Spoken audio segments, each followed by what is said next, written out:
Sean P. Everybody out there, look. Hey, we here, baby. Hey. Yes, sir. For the truth, for the heart, for the community. Turn it up loud, it's the place to be. Late night talk with Reverend Larry. Insight, inspiration, and the word on the street. Late night talk with the soul and the wisdom each 9 p.m. tonight. The mic is live. Late night talk with Reverend Larry. Man, I feel like yeah, man. Welcome, y'all. What's going on, baby? Man, you started this show with somewhere along the way, man. I just feel like somewhere just and Sean P should be. It just sounds good thrown up in there somewhere. No doubt, man. I love that. You know thing, what? man. Say less. I got you. I do. I love that thing song, man. I got you. Yeah, we got a busy night, Reverend Larry. We got a busy night, though. Aside from that, we have a very, very busy night. Based on the homework that you gave us, we have a busy night, man. Well, I think you know what made it in. You know what's made it interesting? Yeah. Game 6. Isn't it going to Game 7 now? It's going Game 7, man. Game 6. I called made it tonight. Yeah, you did. Facts. I called it, man. They need that money, man. Yeah, you did. I said what I said, and I meant it. It's an entertainment industry, man. I said, I don't see OKC letting their foot off the gas tonight, is what I said. And you said, no, it's going to be a game. It's going to be a Game 7. And I was like, hey, that's what's up.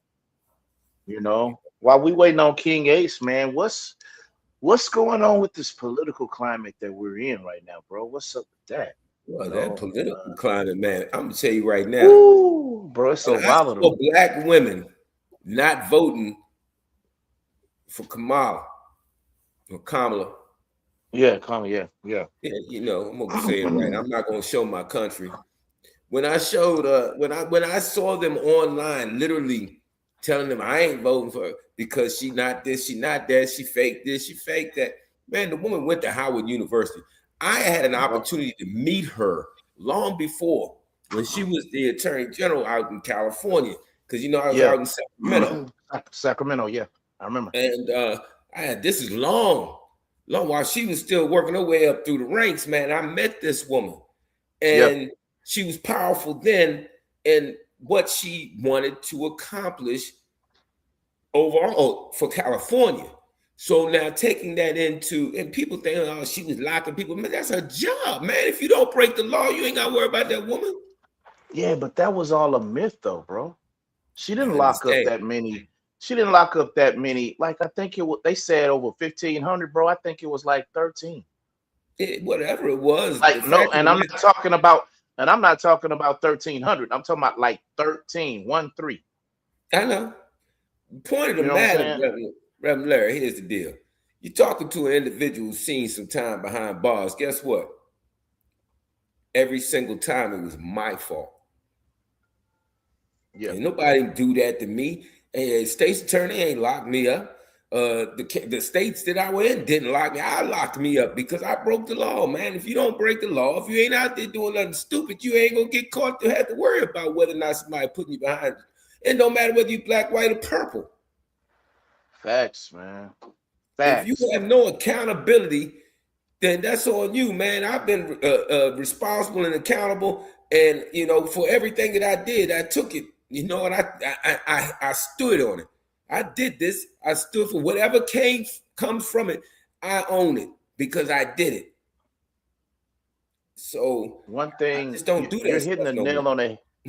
You're hitting the nail on the head on a subject that this administration has a problem with, and that word, his name is accountability. They don't. Like, one thing about, bro, the one thing about me, if I mess up, I don't have a problem saying my bad.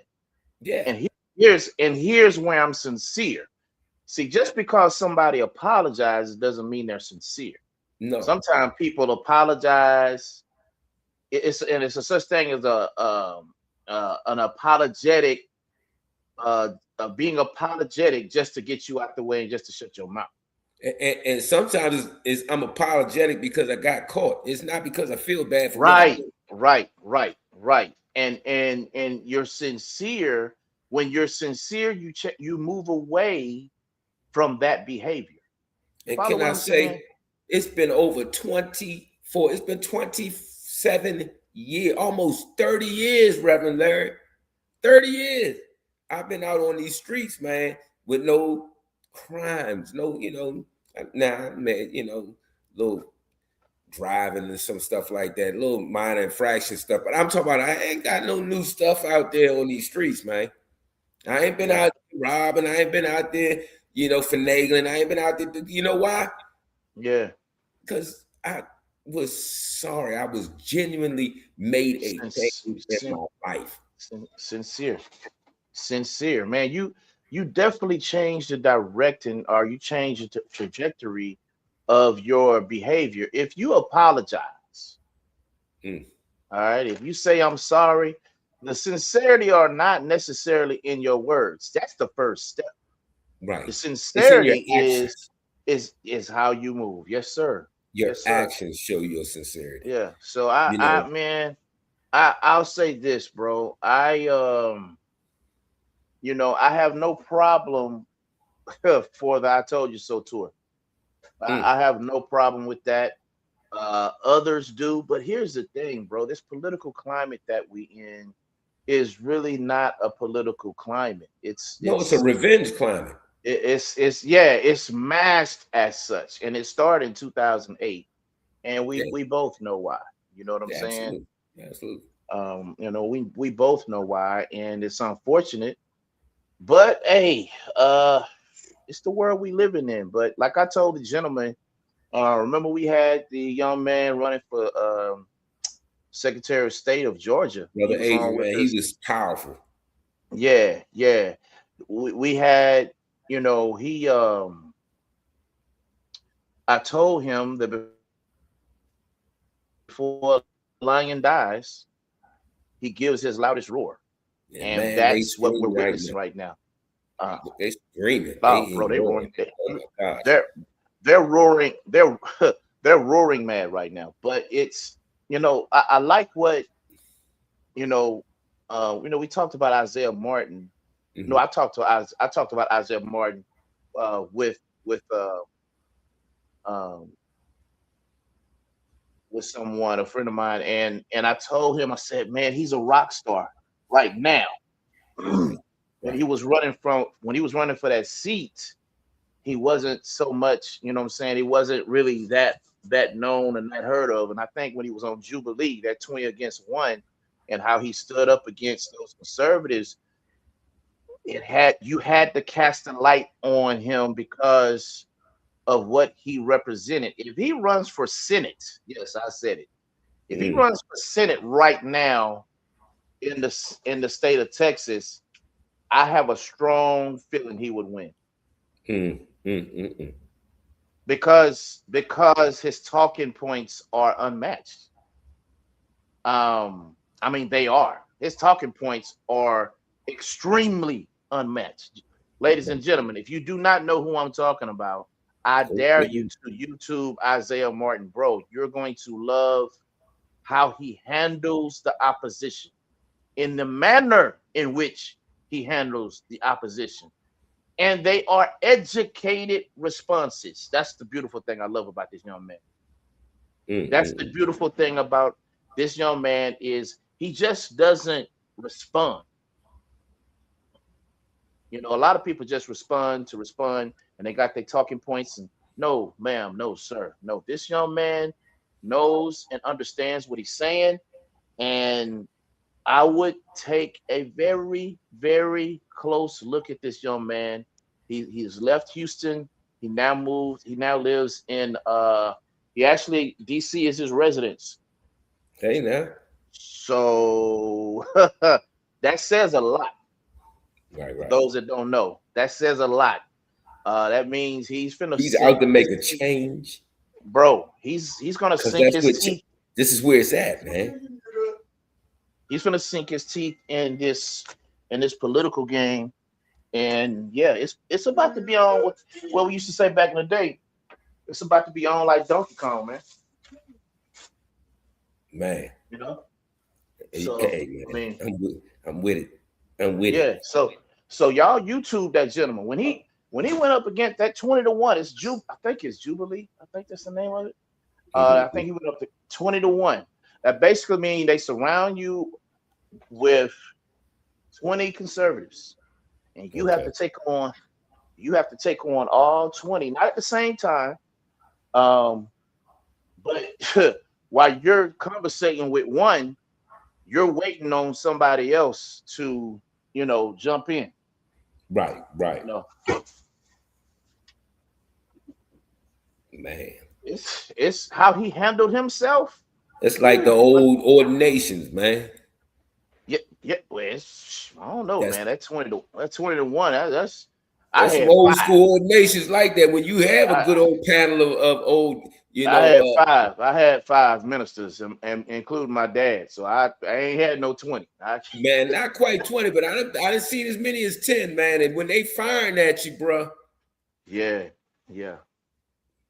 Now, facts. I remember mine very well. Hey, I doggone sure remember mine, bro. I don't frown upon mine when I got it ordained, man. Hey, man, I'll tell you right now. I understood it.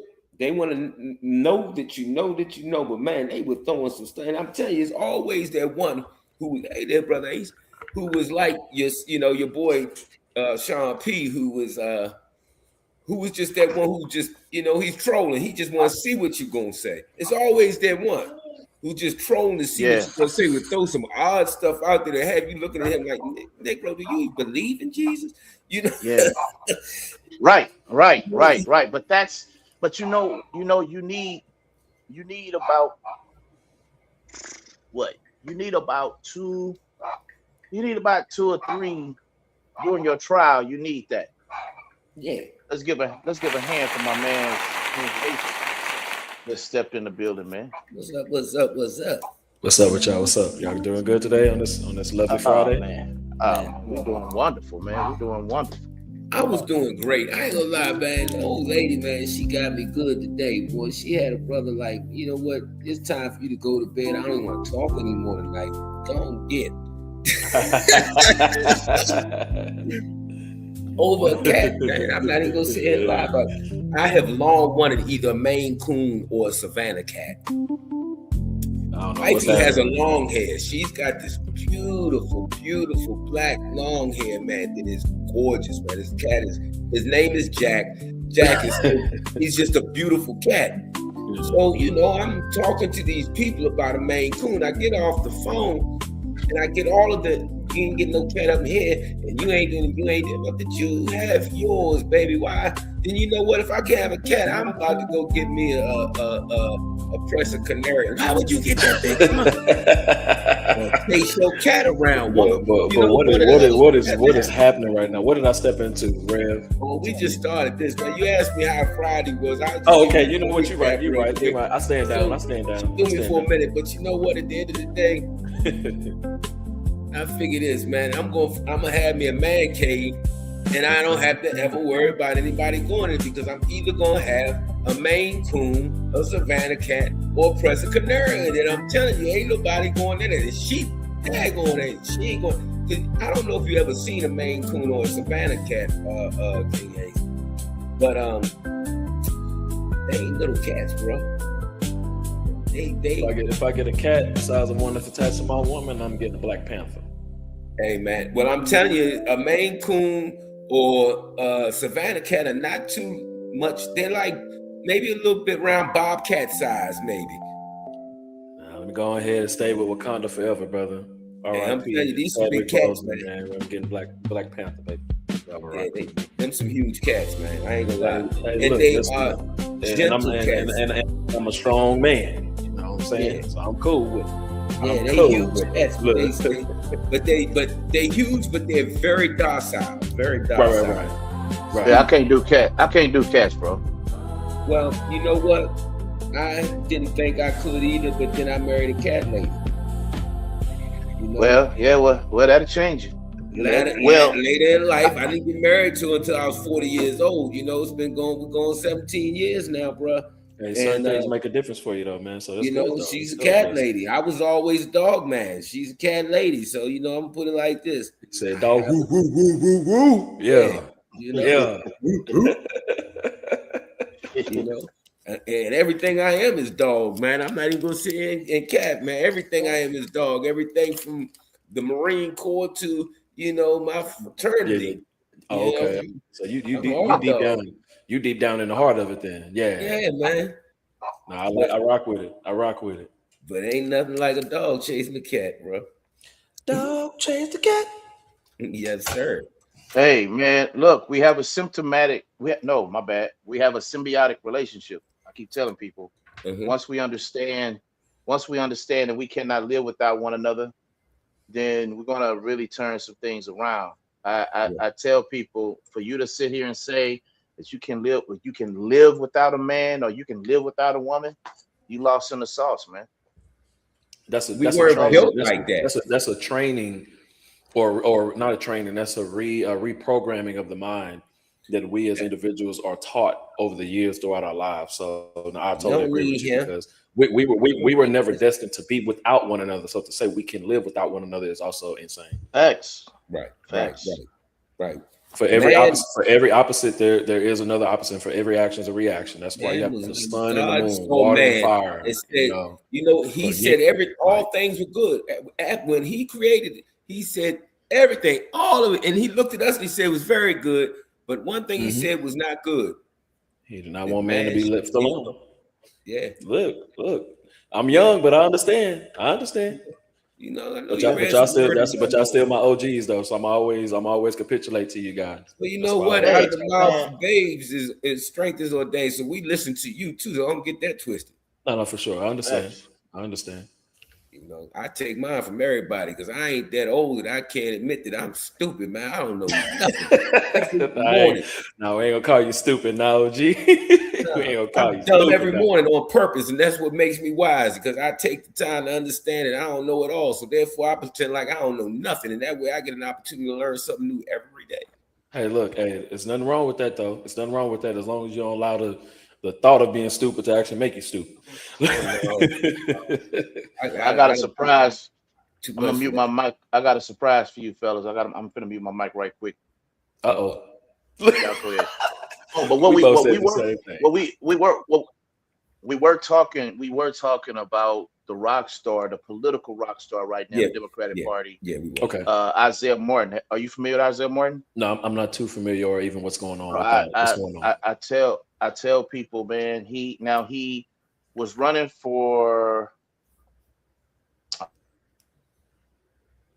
want to say state representative. I want to say, and I'm ignorantly speaking, I don't know 100%. He was running for some type of seat in the state of Texas here in Houston, and I think he lost. But when he went on, it's a spot on YouTube. I think it's called Jubilee. I think that's the name of it. But what they do, they put you 20. I do recall this guy. He been doing like some sit downs with different people, and bro, he's tough. He's tough. Bro, he's a rock star right now. When I'm gonna mute my mic, a very good tough. Yes. Yeah, for sure. I'm gonna mute my mic. I got a surprise for y'all. Y'all keep going. We spoke about the NFL, the NBA playoff game preview, but we ain't something tackling yet. So give me 1 second. And here's the beautiful part about that is that everything I said, I told you it's going to be. Yeah. Nobody want to listen to Sean P. 7 games, man. Well, It is an entertainment industry, my brother. You did say that. That was like two streams ago. You said that. Yes, I did. I meant what I said. That was after OKC. I think that was after OKC won or leading into them about to win that game. So right. So I saw it coming because the Knicks just demolished their playoff runs. Right, and it wasn't supposed to be like that. Cleveland just. Last year and the year before, man, these guys were on fire, man. Yeah, they had a run. A lot of these teams had a run for themselves. Detroit, each year they've gotten better, and they made it. They didn't get to the Eastern Conference Finals, but with their young team, because they're all relatively young. One of the oldest players on their team, or two of the oldest players, I'm sorry, is Caris LeVert and Tobias Harris. Mm-hmm. Those are actually the two veterans on their team, and then I guess you could throw Isaiah Stewart in there if he's been in the league for 4, 5, 6 years. You could throw him in there as a veteran because that's what they're considering veterans. But they're a young team on the rise. Cleveland was a young team once they ended up getting Harden and Thomas Bryant and Dennis Schroeder. That added veterans to their team that took down their age stock. So that took them back a little bit, even though they're still relatively a young team. But when you're talking about guys who are, set in stone and already well-known, that's Philly with Embiid, Paul George, Tyrese Maxey, Kelly Oubre. That's Boston, who's already won a championship within the last 4 years with Tatum. When they had Al Horford and Kristaps Porzingis, but they still have Derek White, Peyton Pritchard. They still have Jaylen Brown, of course. But Drew Holiday is also in Portland now. When you have teams that's well-established compared to teams that's still trying to be on the rise and they're good, that's one thing. But when you have a team that's well-established but they're phenomenal, that's the Knicks. That's when you have your Denver when they were really, really good without all these extra injuries. That is your Lakers before you had aging LeBron. Most people are not fans of him, but we just have to just put it out there because that's what it is. They were at least a remotely decent team even before getting Luka when AD was still there. Then you have not Detroit, Milwaukee at the time before they had their injuries, and they have this, flamboyant blow up of a damsel in distress type of situation they have where Giannis want to be there, that he wants to leave. They need to trade, but they're not trading players. Like when you have teams that are well established, that are a full oil machine, this is what the playoffs are going to look like. And then the teams that are well established and already well put together, they make the separation of the other teams that are not. And so you have the blowouts from the Philadelphia, series, and you have that from the Cavaliers series. It don't help that James Harden has a track record of not closing games and having bad close-out games. But for them to have 2 7-game series playing against a well-rested Knicks, they didn't stand a chance anyway. Nah, not really. They didn't stand a chance, not a lick at all. They didn't stand a chance at all. Ooh. Oh, yeah. I kind of thought a sweep was still a little bit more than I expected. Yeah, I wasn't expecting the sweep either. I'm going to take a wild guess. We talking about the Cleveland series? Yeah. Both series. Both of those series. So we were way wild. We were not expecting. Yeah. No, go ahead, Sean P. Yeah, that nobody was expecting that. Nobody was expecting. Nah, I said on this show when Cleveland lost that. Now I didn't know it was going to be a sweep. I will. Yeah, no, that's what we talking about. That's exactly what we was talking about. Yeah, it wasn't so much that we didn't think that New York would have outlasted them because they were more, better rested as a team compared to Cleveland played less games. But I thought it was going to be a series, actually. Yeah, so did I. The only issue is that they played 2 7-game series with an aging James Harden as well. That took them completely out of it. James Harden in a series can get you 1, maybe 2 games at this age that he's at.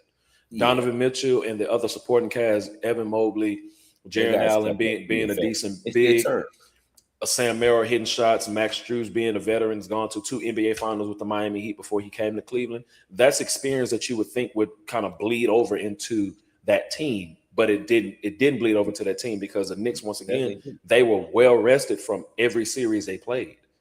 Right. They were able to get to another gear that Cleveland just couldn't. And once they lost that 22-point lead, that took their heart out their chest because they were still stuck on losing game 1 instead of focusing on every other game after that. Donovan Mitchell in the fourth game when they lost, he even spoke about game 1, and they had just lost and got swept. So I let you know that they weren't even focused on the rest of the series after that, in my opinion. Yeah. Well, and one thing that helped you and Sean P touched upon this, how the only comparative series was the Atlanta series, right? Mm-hmm. And Philly didn't belong at all.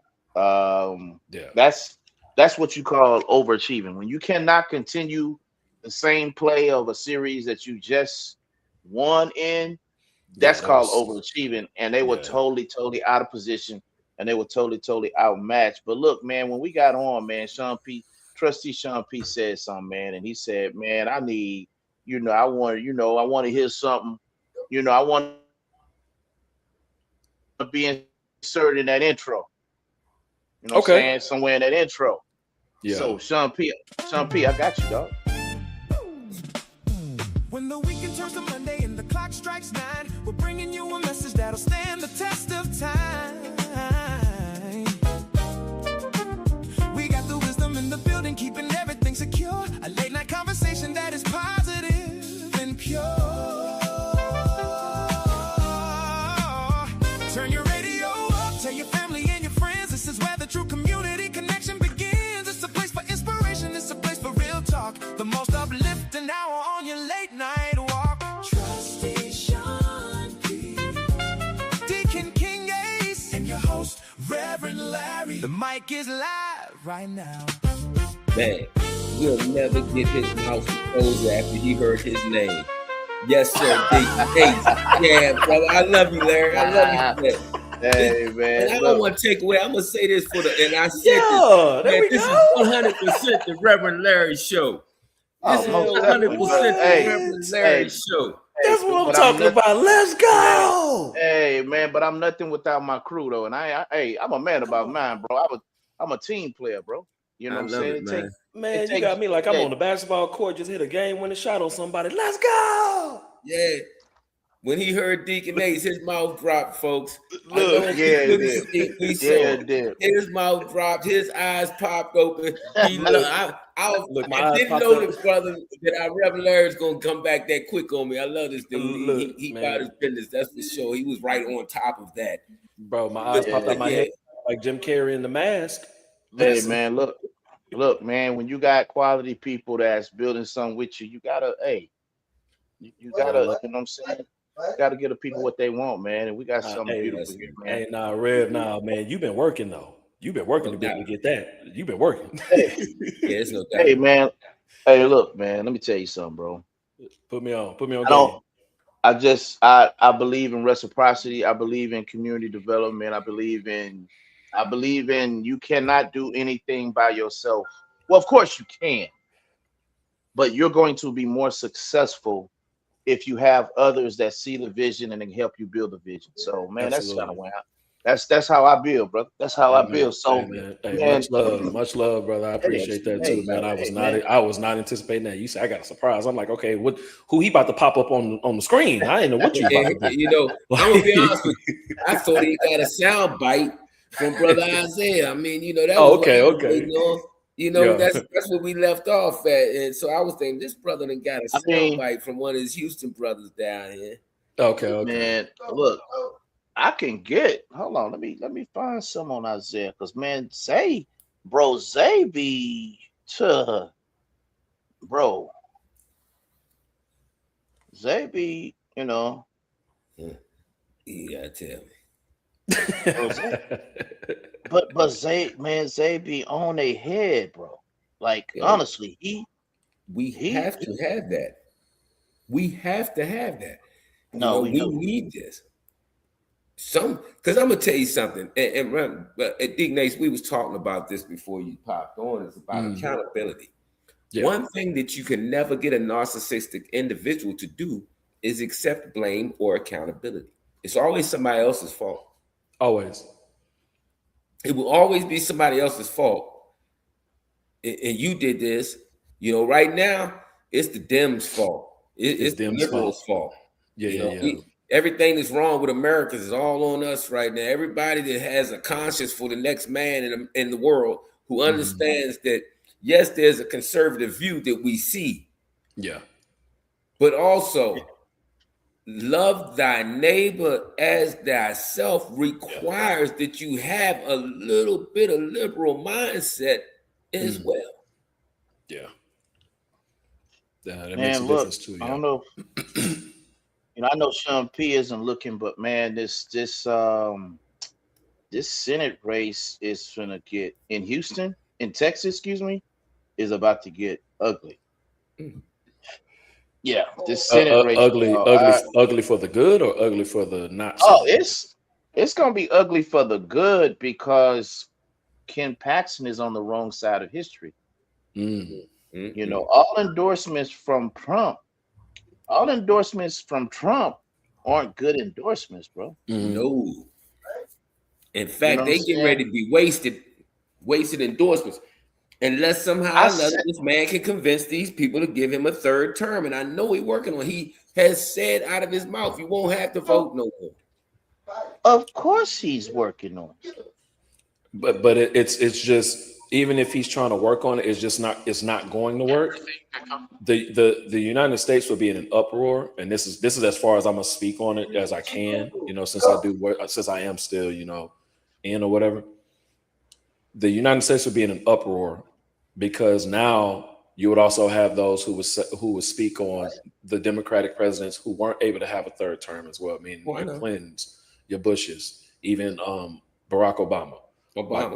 They would speak. It would become literal chaos. It would become literal chaos. But then it would also be him trying to avoid whatever criminal charges that have been pending against him is what he's trying to run from. Honestly, it would 100% so much turmoil against not just both parties, but just the American people themselves. Because as much as we may not believe or agree, there are people that look like him that don't agree with him as well.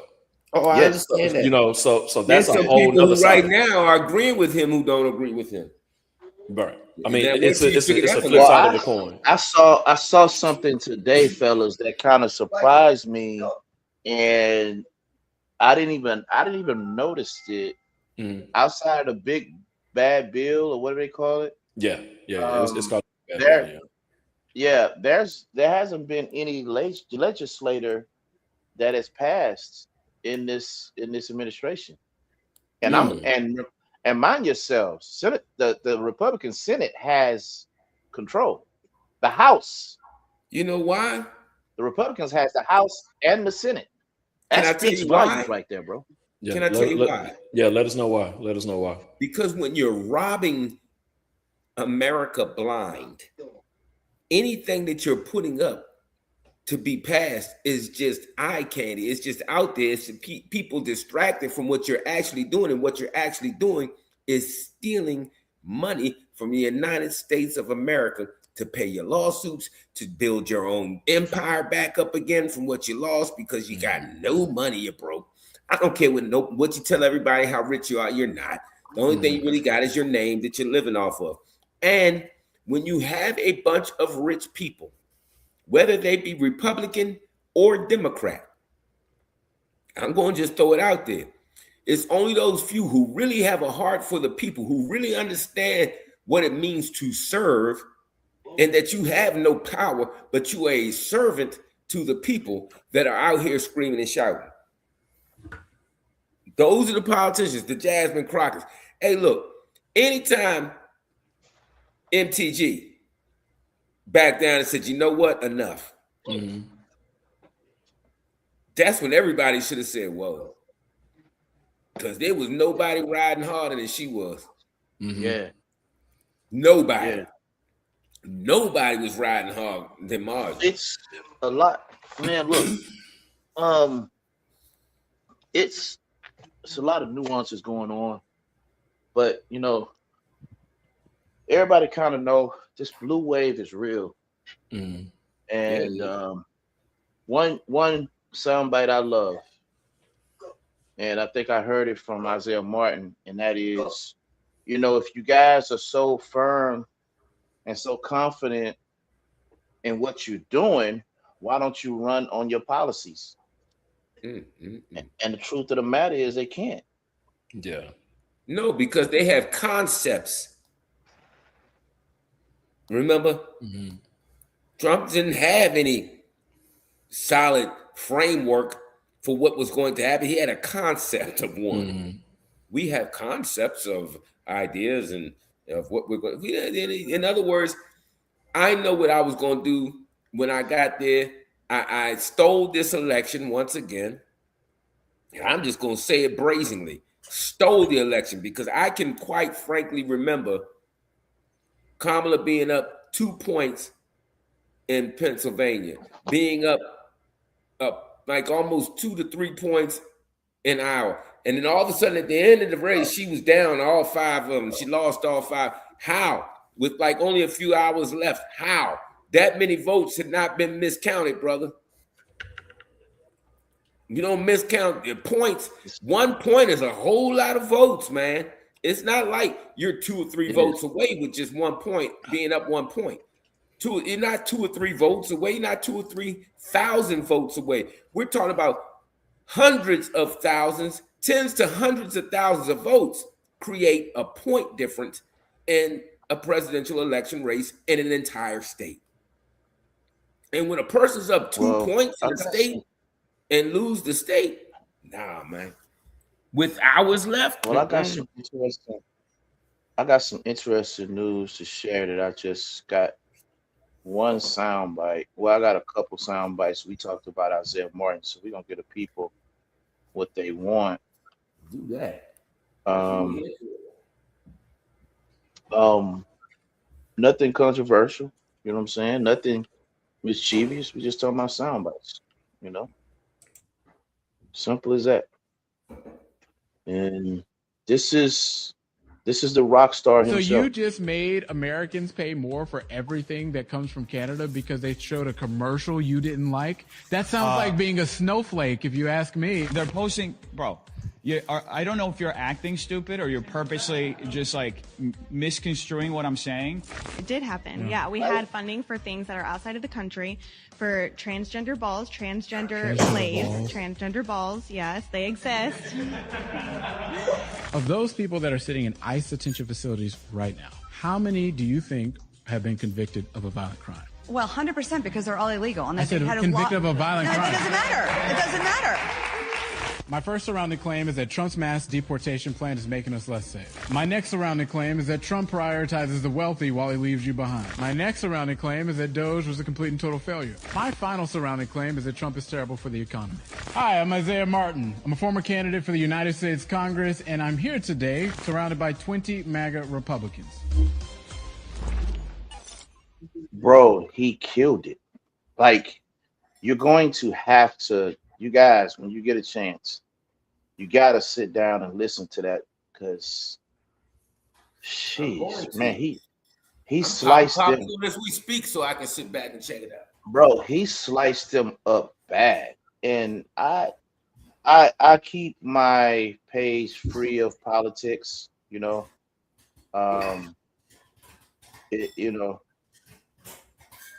I mean,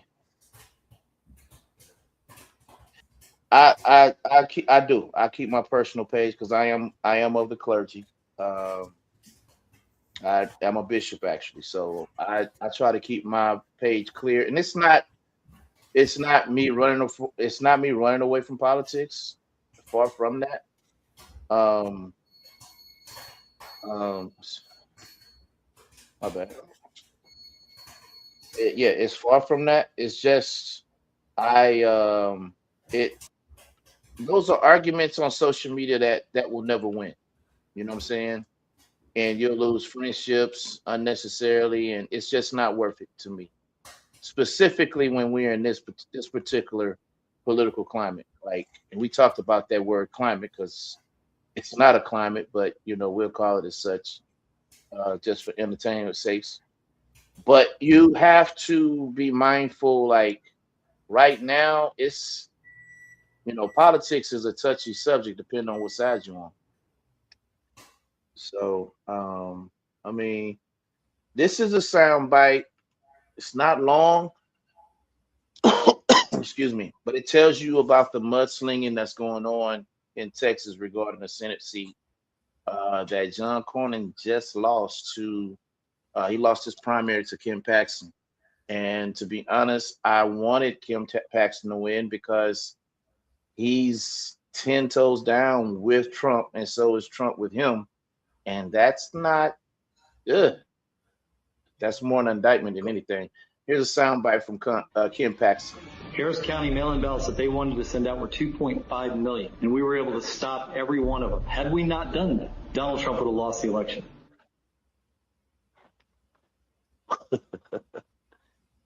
Did y'all hear that? Yeah, you heard that right. You heard that right. Yeah.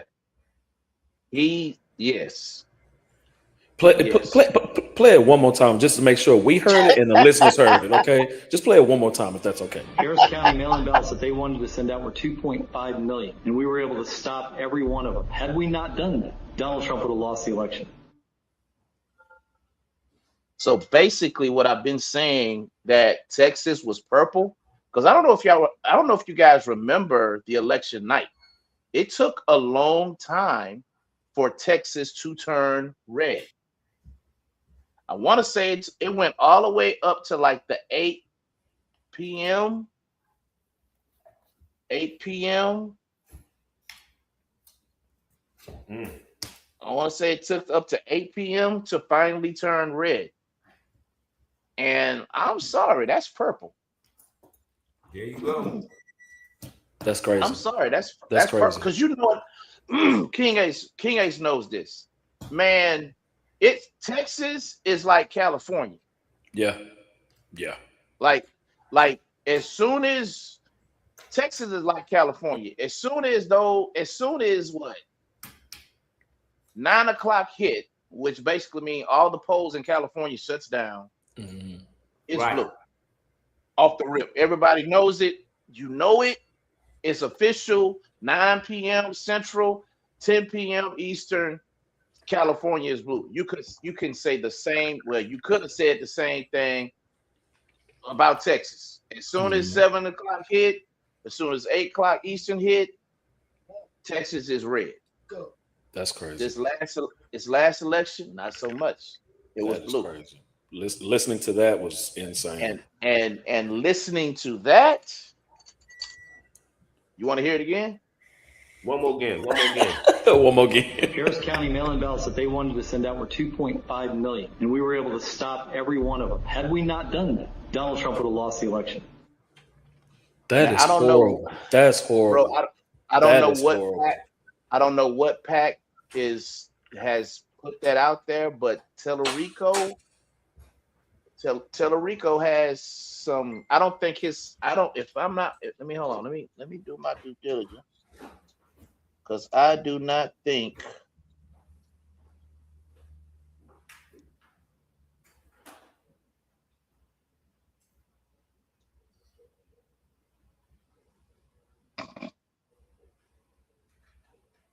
Hold on.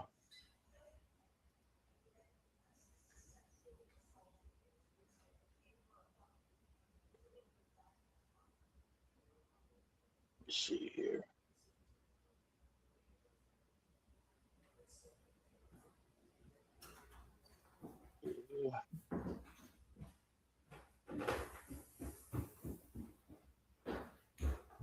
Man.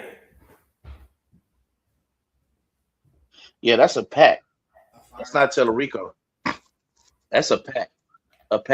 A PAC has put that ad out. Yeah. Well, I'm going to say this much. I'm going to take it with a grain of salt. Real quick. He was, because he's now going for Senate, so he had to step down. He was Texas Attorney General. Go ahead, Sean P. Like I said, I had to take that with a grain of salt because, and for only one reason, and that is simple. That, oh man, how do I put this? AI is so daggone good nowadays. Until I hear somebody actually say it is what it is, I kind of gotta take it with a grain of salt. Until I actually see if, you know what I'm saying? I can't jump out there. I want to. You don't want to jump out there with the sharks, man? I don't. I just can't. You know what I'm saying? I don't think I don't want to. Let me rephrase it. It's probably just wise not to right now, is what we're saying. There you go. Let's say that. Okay. Let's say that. Well, I know it's not wise for me to do it right now, and I'm gonna maintain being smart about it. However, hearing those sound bites, hearing how those votings went, leading into, as we mentioned, or as I mentioned earlier, about there are people on their side that don't agree with it, but then there are people that's on our side, yes. meaning what we represent as far as what we look like, that do support it. So it's give or take. It's give or take on anything that we can go with. People are not going to like him for a lot of things as related to politics and not related to politics. I don't see it either way. As I told y'all in the stream prior to this and before, I've had these conversations with some of my battles, and I've had conversations with my own family. I respect the seat of the position. I don't have to respect the person. And that's just where I stand, only because of my position of where I am currently. However, that don't mean I agree with whatever is signed, whatever executive order is being given for us to have to follow, so on and so forth. The position itself, I respect that, but it don't mean I have to agree with it. And that should be honored and respected as well, if anything. But we live in a society where if you disagree with one thing that someone says, you should be canceled. So that's why I don't say anything at all pertaining to a lot of this stuff now. For the most part, as of right now. Not saying I ever won't, but just right now because of where I am currently in my life with it. Understood, and I respect. I mean, at the end of the day, bro, it's gonna be an interesting. What we have to midterm, 6 months, 5 months now. Yeah, we're about to hit June. Yeah. So it's gonna be interesting 6 months, bro. And you know, my campaign is going to get people registered to vote. Simple as that. That's what my aim is going to be. Get people registered to vote because it's necessary, and it's necessary. I'll leave it like that. It's necessary, and that's that. It's definitely necessary, though. I mean, battery 30%. Yeah, it's definitely necessary. I don't. Oliver Santa. All right, I got the Astros in the background. But no, it's necessary. These next. I'm like, look, Reverend Larry, I'm sorry. I'm like, what AI program is telling us what to do next? Man, it's hey, I'm gonna keep it a buck, man. It's you got to be careful because man, AI helped me build that radio station, man. I mean, with the times, if it's a little bit easier to be able to maneuver and structure certain things when you don't have the actual time to, but you got a quick fix, but it's something genuine and authentic based on how you do it, then absolutely do what you have to do. That's how a lot of these artists today sound the same. A lot of these artists sound the same because they use the same things and they rap the same, use the same technology, use the same beats, use the same producers. So I get it. For just what we were able to do, or what you're able to do for the radio. I tell people, man, look, enhance your position as much as you possibly can, bro. Enhance your business. Use measures to enhance your business, to enhance your vision, to enhance whatever you have your hands on. You have the capabilities, not just to be an average Joe Blow on the sideline and a that do. No, enhance what you have. Do that. Move in that. And make it work for you. That's what you have to do. So, I mean, at the end of the day, the power is in your hands. What you want to do is in your hands. You have to go and get it.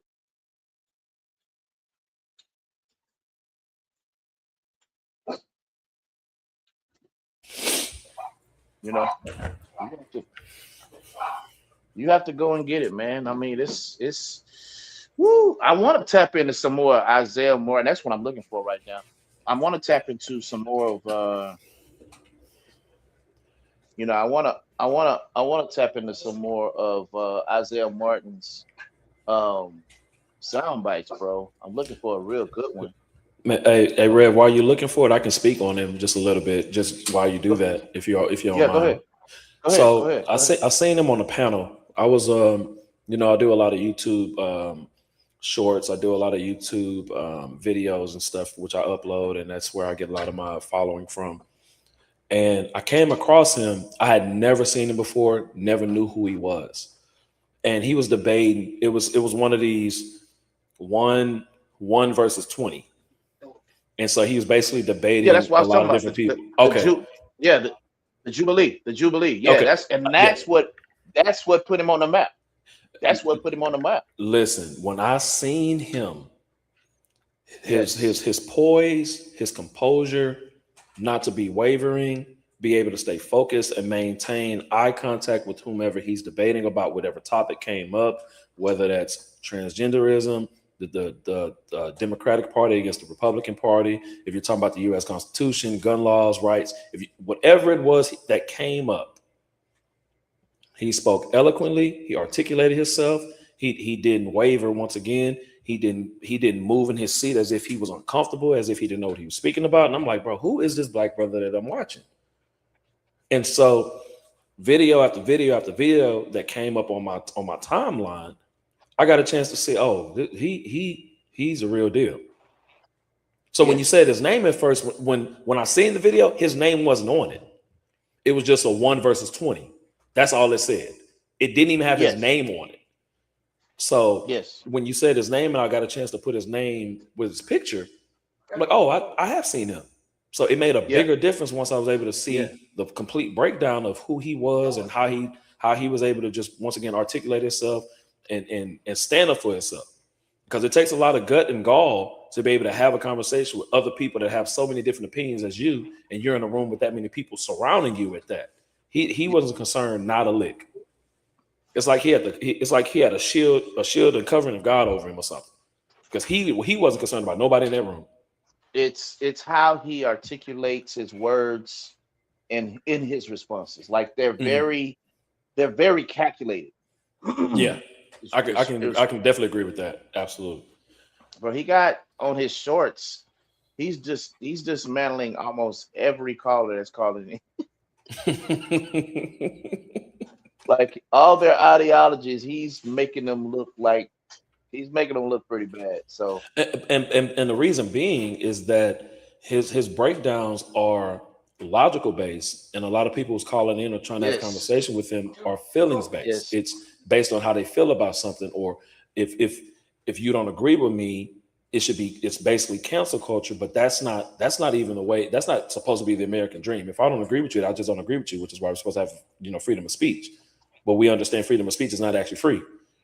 It's free. It's only free based on who actually agrees with you, and who has the power to accept the agreements. Because if someone don't agree with you and they point their finger at you, and other people agree with them, now they try to castrate you and chastise you for it.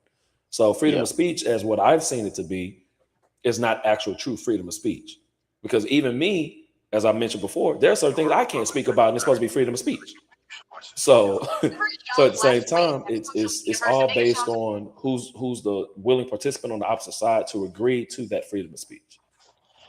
I got a gentleman. I follow this gentleman by the name Joshua Doss. Do y'all know? Have y'all heard of him? Joshua Doss? No. You too far. You too far in the game for me. Man, bro. I got to put him on. You have a soundbite for him too? He put one on the other day, and I was like, man, Cook, jeez, young man, Cook. Yeah, that's all I had. Cause what he said, hold on, it's coming. I'm putting it in queue right now. It's what he said was so, jeez, what he said was so profound. And it wasn't a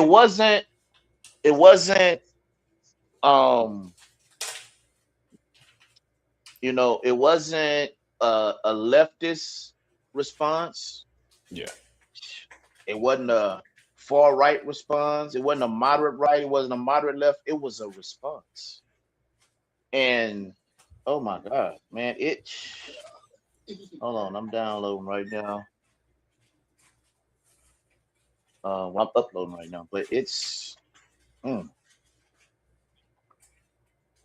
very, very profound. I follow him because, again, I don't listen to people for sound bites. Yeah. I listen to people who make sense. As you should, for the most part. Yeah, absolutely. I don't do sound bites. I don't do the political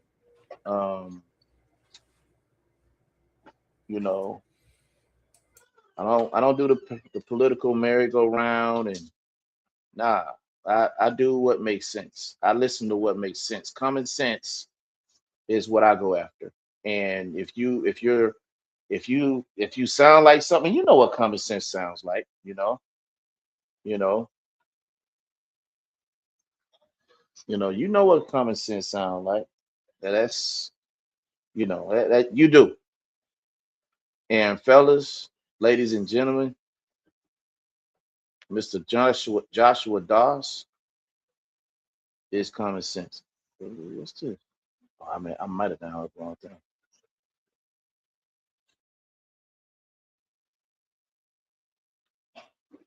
Hold on, let me see. Oh, I did. You know what I downloaded? The LeBron take that we talked about last week. Yeah, we don't want to hear that. You say you don't want to hear that? Oh, nah, we ain't trying to hear that again, dog. We not trying to hear that again.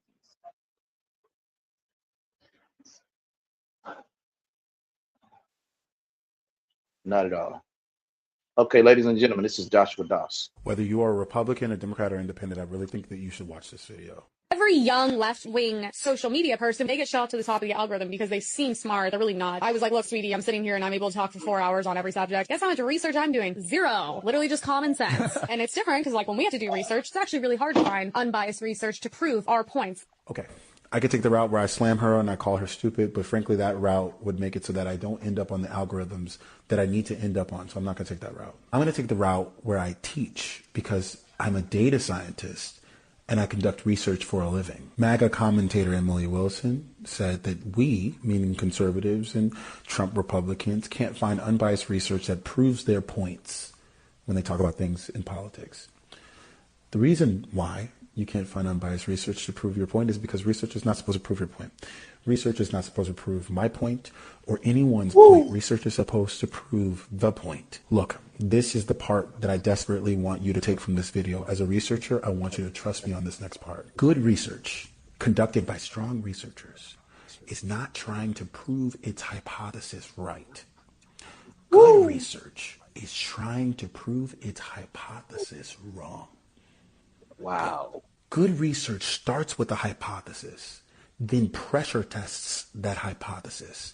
And only when it fails to disprove its hypothesis through scientific methods does it consider or deem its hypothesis to be true. Here's the good news. You can take steps towards being a better researcher yourself. Maybe there's something that you already believe about the world or politics, and you know you already believe that. Instead of looking on the internet for articles and content that back up your belief, look for something that rivals your argument. Don't run from it. Don't fear it. Sit with it. Read it. Try to understand it. If it doesn't disprove your hypothesis, then maybe you got something there. But if it does disprove your hypothesis and you find yourself still wanting to believe in your hypothesis, then you have to ask yourself the tough question. Why do you need your hypothesis to be true so badly? Let your truths guide your politics. Don't let your politics tell you what's true. Does that make sense?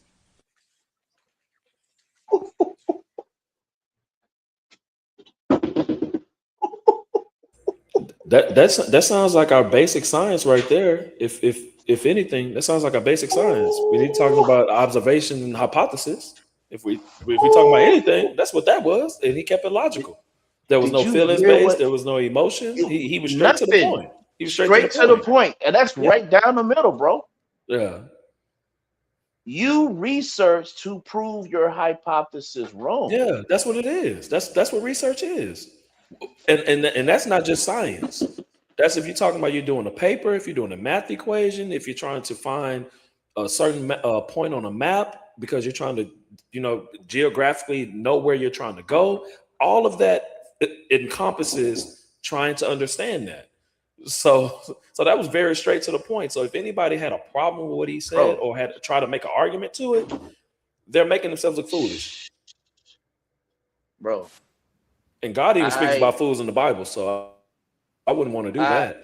I for one, I'm a fan of Joshua Doss simply for the fact, facts. Yes. But I follow him because he speaks common sense. Yeah. And it will always be facts over feelings. Always. It will always be facts over feelings. And that's why I rock with him. That's why I can get down with him, man. So man, look, shoot, I got my crew with me tonight. Sean P stepped out for a little bit. Nevertheless, I want to let everybody know what they're doing. This one's a late night talk for whatever last. Let's go. You a message that'll stand the test of time. We got the wisdom in the building, keeping everything secure. A late night conversation that is positive and pure. Turn your radio up, tell your family and your friends. This is where the true community connection begins.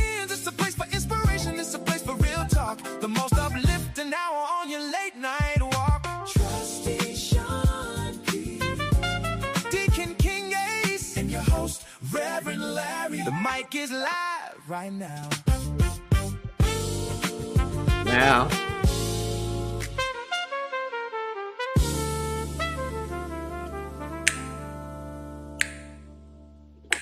Hey, yeah, it's right on point every time. Hey man, look, yeah, it's something to go against something that makes sense. Okay, you know, it takes an extra piece of foolishness to go against something that makes sense, and I think that's what we've been really witnessing here during this political climate. For that soundbite to come from Ken Paxton to basically say we basically suppressed 2.5 million votes, and without suppressing those 2.5 million votes, we would have lost the election. Like, for that to be said, it's 30%. It's I don't know, bro. That's scary. Because I mean, before King H, before you got on, we had just spoke on numbers and how we didn't trust them. You know, how we didn't believe in them. And right.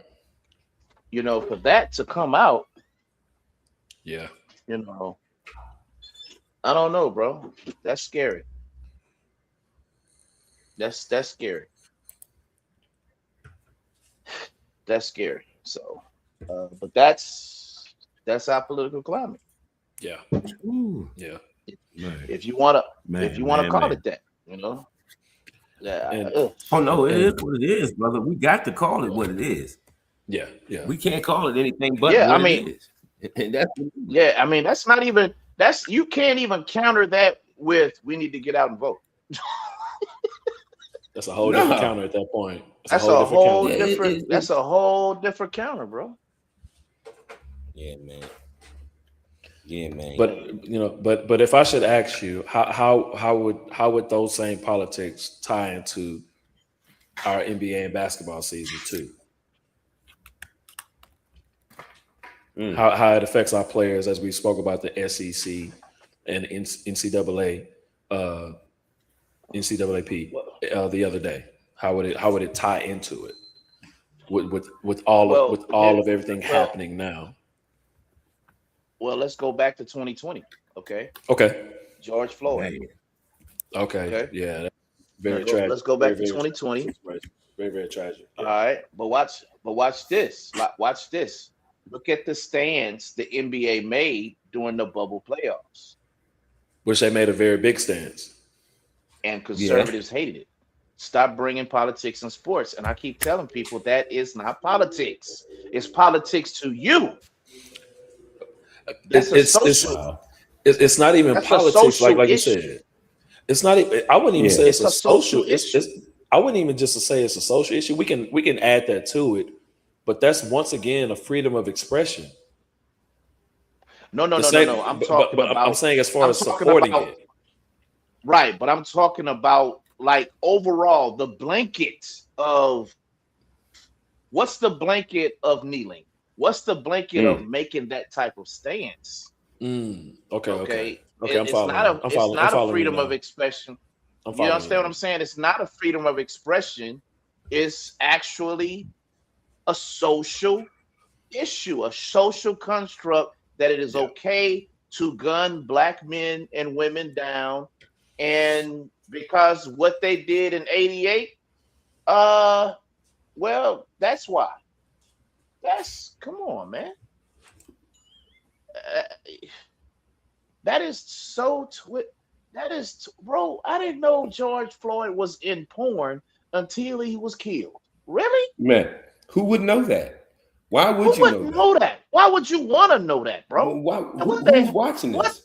What that got to do with this man neck being sat on, bro? Yeah, it was non-related. That was non-related. It was non-related, dog. Like, what are we, Yeah. It should have never been an issue what it became a justification as to why it even happened, which is why to us, of course, it's non-related. And most of us, if not half of America or more, seen that it was non-related as well. Can I tell you again that when you are a narcissistic individual, everyone else is to blame. It's just that simple, man. Everybody's to blame when you're a narcissist. It's not your fault. Yeah. They did this to themselves. That's how the narcissistic brain works. Whether it's knowing or unknowing, that is still how the brain works. When they had a good Christian white woman get killed for trying to get away from ICE, she was to blame. She tried to run them over. She wasn't nowhere near that man. But okay. When a good Christian white man, you see I keep saying this, was face down on the street, his weapon pulled from his waistband and then shot. Well, he should have never carried that there. He wasn't brandishing it. He wasn't using it. He wasn't waving it around. He was detained. And Sean P., what I'm hearing from you is that you're being consistent regardless to the race, which absolutely because they're being consistent. But I wouldn't even just say it's them. I'm saying that because a lot of our people would see it as it's always us, and it seems like that, and it seems that way because that's what's being shown to us. Right. However, if we're going to be fair, assessing, and rational human beings, we have to see it regardless of the skin color, which is what Dr. King was trying to push. And then that could be another conversation for another day because some people said, because for him, but guess what? After a certain point in time, he was tired of trying to be the nice guy. It was Malcolm X's way, which is where we are today. It's like we're tired of this. We're tired of crap. Yeah, we're tired of it basically. We're gonna keep tired of it, but now we're showing that we're tired of it, and now they scared. No. But they've been scared. They've been scared. That's why they've always tried to make sure certain things were suppressed. When they brought folk over on, and see, I can't say that they brought us over on the boats originally. We can't say that over here. When our people with a collaboration of them, because and that's in the history books of Africans and blacks selling their own people. That's a whole nother conversation. But you know what I'm gonna say? Just like I say with any fight, it didn't start over there. It started right here. We're here now. But see, here's the interesting thing. Right. Here's the interesting thing about that point. Like that's one of the talking points of a lot of black conservatives. I heard one bring that point up the other night. That did you know that a lot of Africans sold us to slavery, but that's a soundbite without context because they didn't sell them for slavery. They sold them for a better opportunity. That's it. That's what they were sold. And then let's not forget who some of these traded. brokers Number were. one, they weren't sold; it was a trade. Well, let's not forget. Because that's what it was about back then. That's what it was about back then, trades. Look at who are some of these brokers. Remember, man, these Portuguese, these French, and these Europeans, these Spaniards, they loved them some black women. They loved them some black women. And the children that they bore and had went back to Europe, went back to Spain, went back to Portugal, went back to France, and got educated. See, they don't tell this part of the story. They want to think, interracial is just about porn. No, interracial goes further than interracial. What they call them, biracial kids. Go further back than the 16th and 17th century, brother. Can I tell y'all something? It's not going to be something that you're going to like. It's not going to be something that's going to be favorable for a lot of people. Go ahead, finish, Reverend Larry. Let me finish my point. So those kids, those biracial kids that were created out of that situation, because you know that wasn't a consenting situation. Oh, yeah. And then they sent their kids back to France, Portugal, and Spain to get highly educated, and then brought them back to West Africa to help broker these deals. Yes. That part is never mentioned. So you have to counter ignorance with what I love about Joshua Doss, with facts. After you research and you understand most of the brokers, it's easy to say Africans. Yeah. But they were mostly biracial Africans. Yeah. Yeah. They was that story is never told. That story is never told. So another story that you will never hear, and God knows this man definitely was a racist. But do you know why Hitler was really cleansing out the Jews? You talking about Hitler? Yeah. Man, I don't know if you're supposed to say that name. You know, we're gonna get flagged on that. Oh, not. But do you know why he actually? No. He's not saying you would get flagged. He's saying the show can get flagged. Certain things you can't say. Yeah, certain things you can't say. The guy in Germany back in the Nazi. The guy with the minimum mustache. Mr. H. Mr. H, as we'll call him. Mr. H. Okay. Mr. H. Spent time cleansing because they were not the original Jews. They were miscegenated. They were not.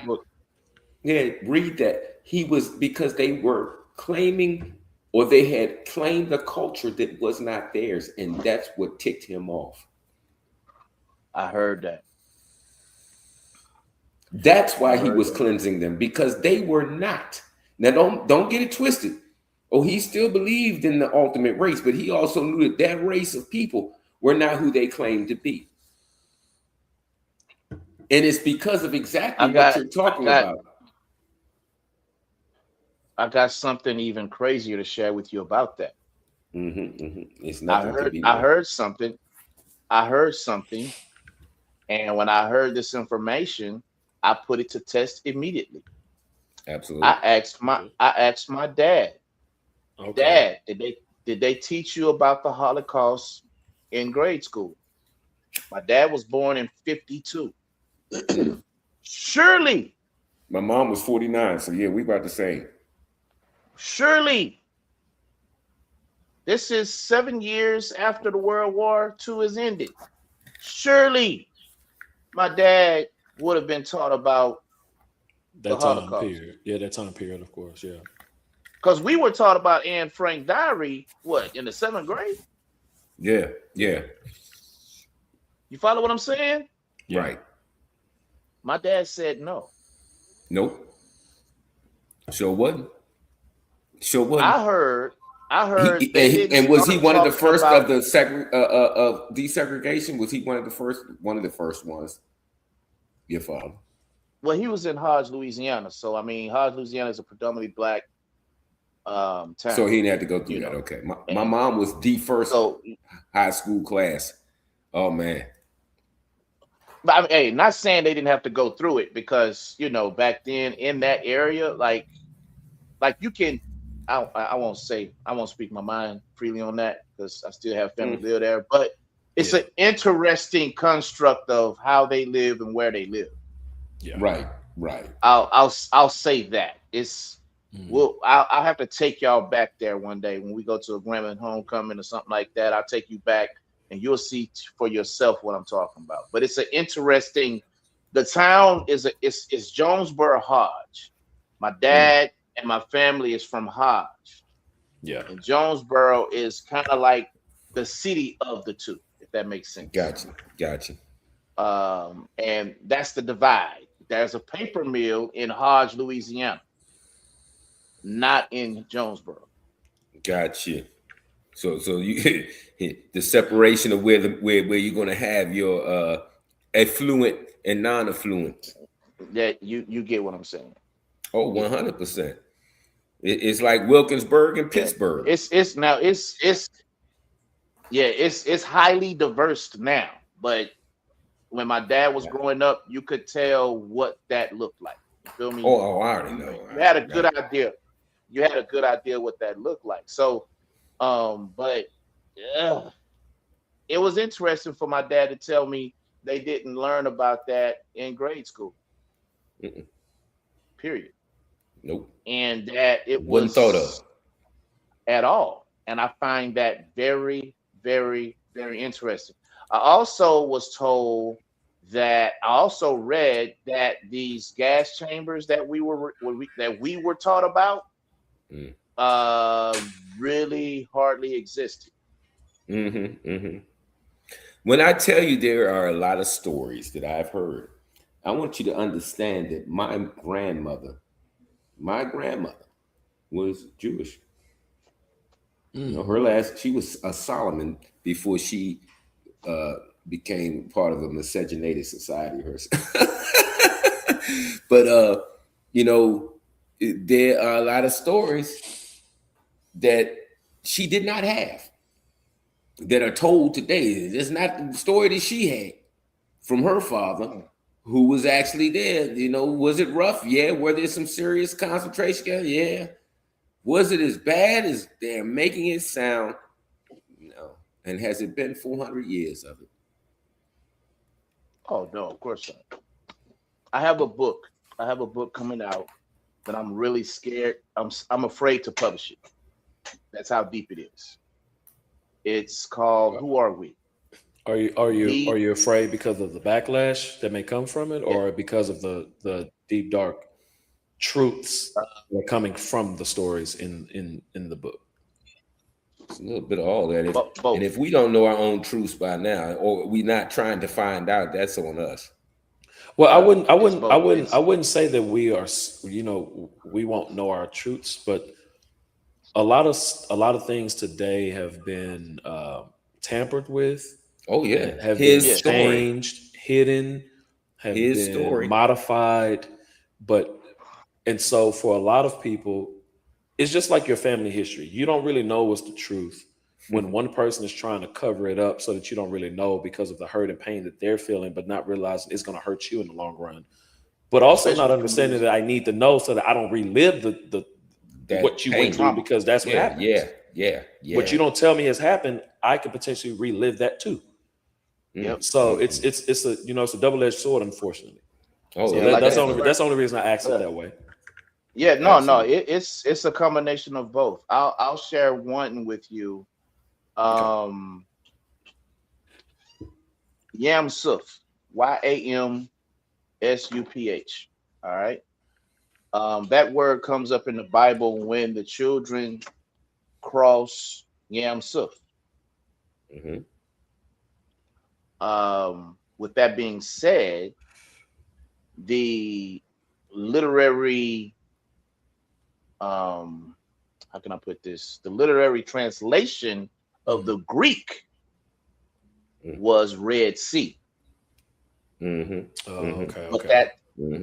that's in error because it's specific. In Hebrew, it says Yam Suf. Well, Yam Suf means sea of reeds. Not Red Sea. Okay. Not Red Sea. Reeds meaning READS or REEDS? REEDS. Okay. Reed, sea of reeds, which basically mean, now what that does, now that changes the geographical direction that we thought the children of Israel took, because that would push them east. The Red Sea would push them east as we know it across Mount Sinai and the Sinai Peninsula, which would push them to the Levant, which is where they are settled now. But Yam Suf changes all of that because reeds do not grow in salt water. It's a fresh water. It grows in fresh water. Case in point, when Pharaoh's daughter, I believe, either sister or daughter, I can't remember right now. I want to say daughter. Yeah, when Pharaoh's daughter found Moses, the basket that he was in was made of reeds. Yes. Which allowed him to float along the Nile River. Okay, so with that being said, if they did not pass the Red Sea and passed Yam Suf, that does not push them going east.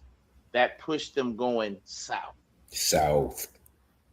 And if that pushed them going south, then that meant they remained in Africa and not in the Levant as we know it. Does that make sense? Oh, it makes a whole lot of sense. And that changes the trajectory of what we know in the Word of God. Now, am I saying the Word of God is incorrect? No, I am not. No, we're saying that the way it has been presented to us is.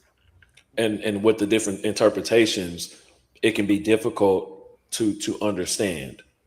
So if you have someone who has what has been presented to be the proper interpretation, then we can receive it a lot better and it makes more sense.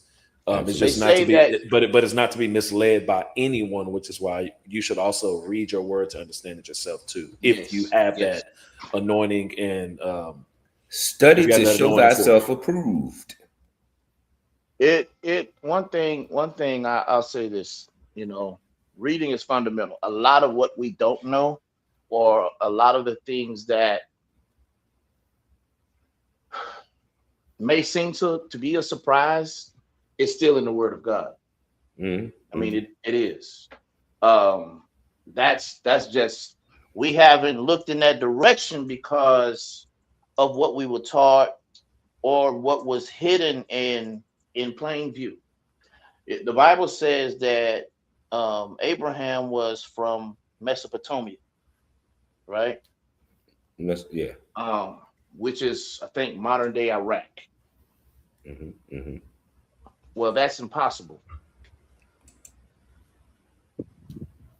It's impossible. Why? Why is it impossible? Because his dad, and this is the Word of God. This is what the Bible says. The Bible says that his dad, Haran, was one of the generals of Nimrod's army. And if you knew who Nimrod was, Nimrod was the son of Cush. And he was a progenitor, or one of the founders of Kemet, Egypt. So if Haran was one of the generals in Nimrod's army, how is it that he could be from Mesopotamia?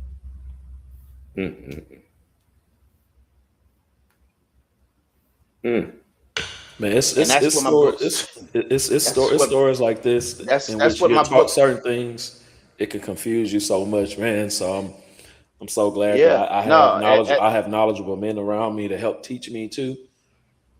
Just as you guys and some of my own mentors who I grew up with, because it's a lot of us would be lost if we didn't have it. And that's what's and I would say that's what's wrong with a lot of our brothers today is they're not in their word. They don't know the Bible. Everyone apparently knows God, but don't have a relationship with him because they don't read their word. There's no way you can have a relationship with someone that you don't talk to.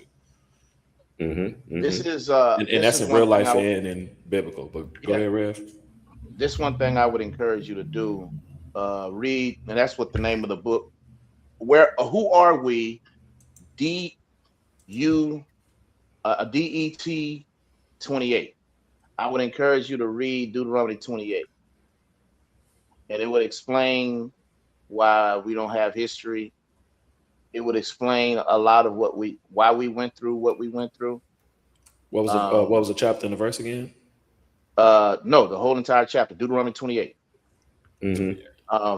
It's a just straight out or King version, King James version, because I read from the Holy. I read from the Holy Bible, but I know King James explains different things, different ways. Different Bibles have different interpretations. I would use New King James. I don't really study out of New King James.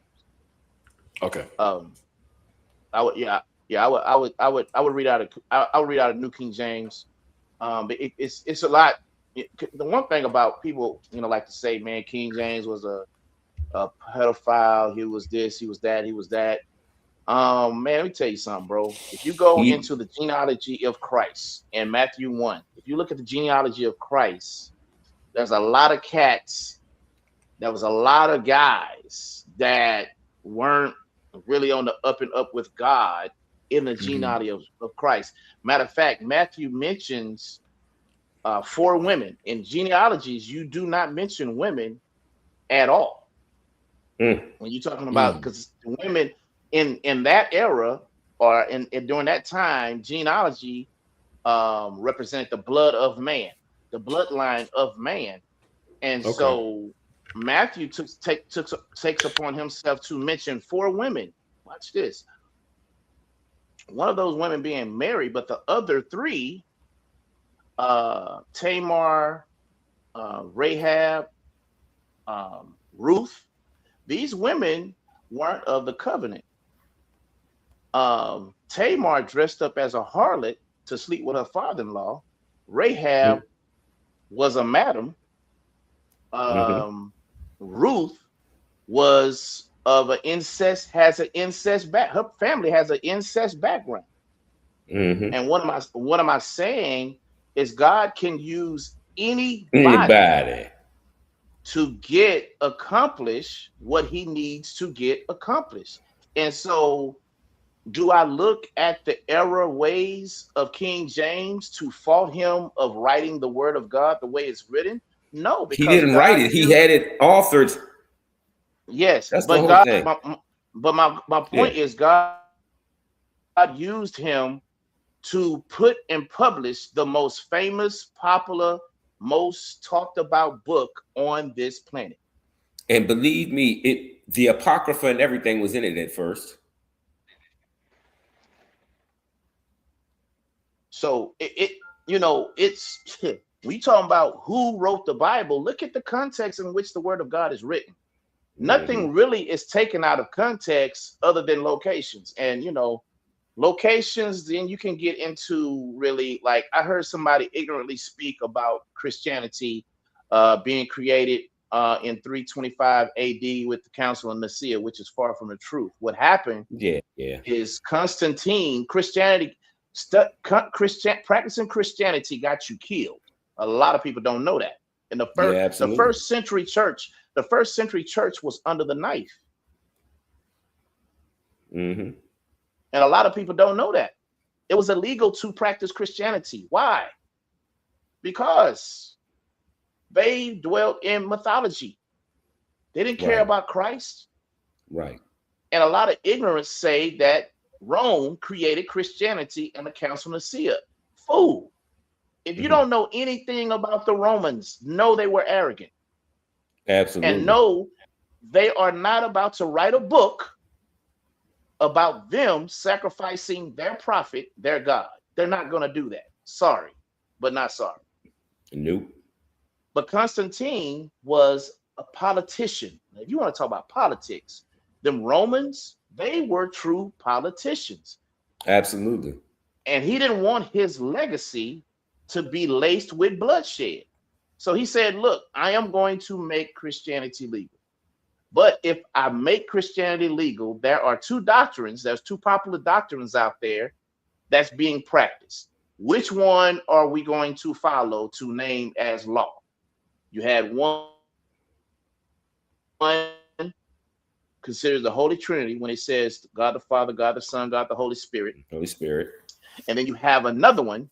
It's called Arianism, which basically all 3 of those entities work on their individual or their own individual selves. You have those 2 doctrines. So basically, the Council of Nicaea was basically to define, if we're going to make this legal, what doctrine are we going to follow? And of course, the Holy Trinity eventually won, but that's not creating Christianity. That's getting the doctrine of what we're going to practice right. But there's a lot of ignorance in that, you know, and again, that's a whole nother subject. That's a whole nother time. But that's how we get a lot of those ignorant comments like that. But man, you gotta be in tune to what the Word of God says, because again, the Word of God says everything. King James says everything.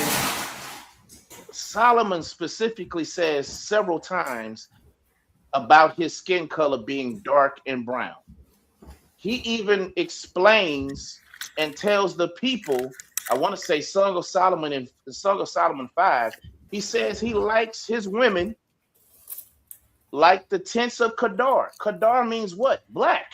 Black. Like there's a lot of instances in the Word of God when the centurion soldier was talking to Paul, and Paul was speaking to the centurion soldier. So if he was speaking to the centurion soldier, obviously Paul understood what? He understood, and he spoke Greek. Mm-hmm. Well, the centurion soldier was confused, and so he asked, he said, man, aren't you an Egyptian?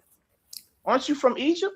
Why would he say that? Why would he ask? How you know my language? Right. How you know how to speak to me? And understand, these scriptures and verses are in the Word of God, in the King James Bible. It is it's not been taken out. It hasn't even been removed. Everything is right there. But we've been, like you said, King Ace, earlier, you said we're so programmed to read certain things a certain way that, you know, and then we're told that the Bible and Christianity was given to us to control us. Actually, it wasn't. They didn't want us to be Christians. To be Christian means to be a Christian means you need to be redeemed. To be redeemed, you need to be free. They didn't want to free us. We're still not free. We're still not free. We're still not free today. And we're still exactly. So we lock in. We're still not free today. If we're talking about from a biblical and spiritual, but then we're talking about a physical and economical, or governmental sense. Come on. Come on, we're still not there. As far as at least our people, Nah, facts. But that's why I tell people to read Deuteronomy 28. It'll explain a lot. In God we trust on every. But it doesn't make anything. It doesn't make anything. It doesn't make anything of what we. It doesn't make bill in every corner. Facts. You can say what you want in God. It is on every bill. You're absolutely right. You're 100% every bill. It's on every. But it doesn't excuse what we've been through. It doesn't excuse what we're going through. But it explains a lot, if that makes sense. No, it does. It does. Absolutely. Because a lot of people, when I tell them to read Deuteronomy 28, they take it from. See, watch this. Now you took it from a point of education, right? Mm-hmm. Yes. Okay, there's a lot of people push back when I say look at Deuteronomy 28 and read it and explain a lot to you. They think I say that to justify what we're dealing with. No. God is still no justification. No, it's no justification, but it explains why. Yeah, exactly.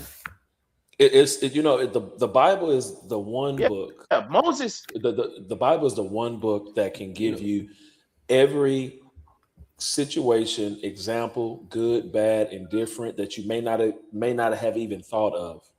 Man, I'm gonna tell y'all something. As a situation that any person who has ever lived has dealt with. There's not one situation in the Bible that someone has not dealt with. No. You know, it's in the Bible. Is bliss. Ignorance is bliss, King. You understand me? Yeah. And I know a lot of happy people. That's all I'm gonna say. I know a lot of happy people. Hey, look, this is how Moses leaves you in Deuteronomy 28. It explains a lot.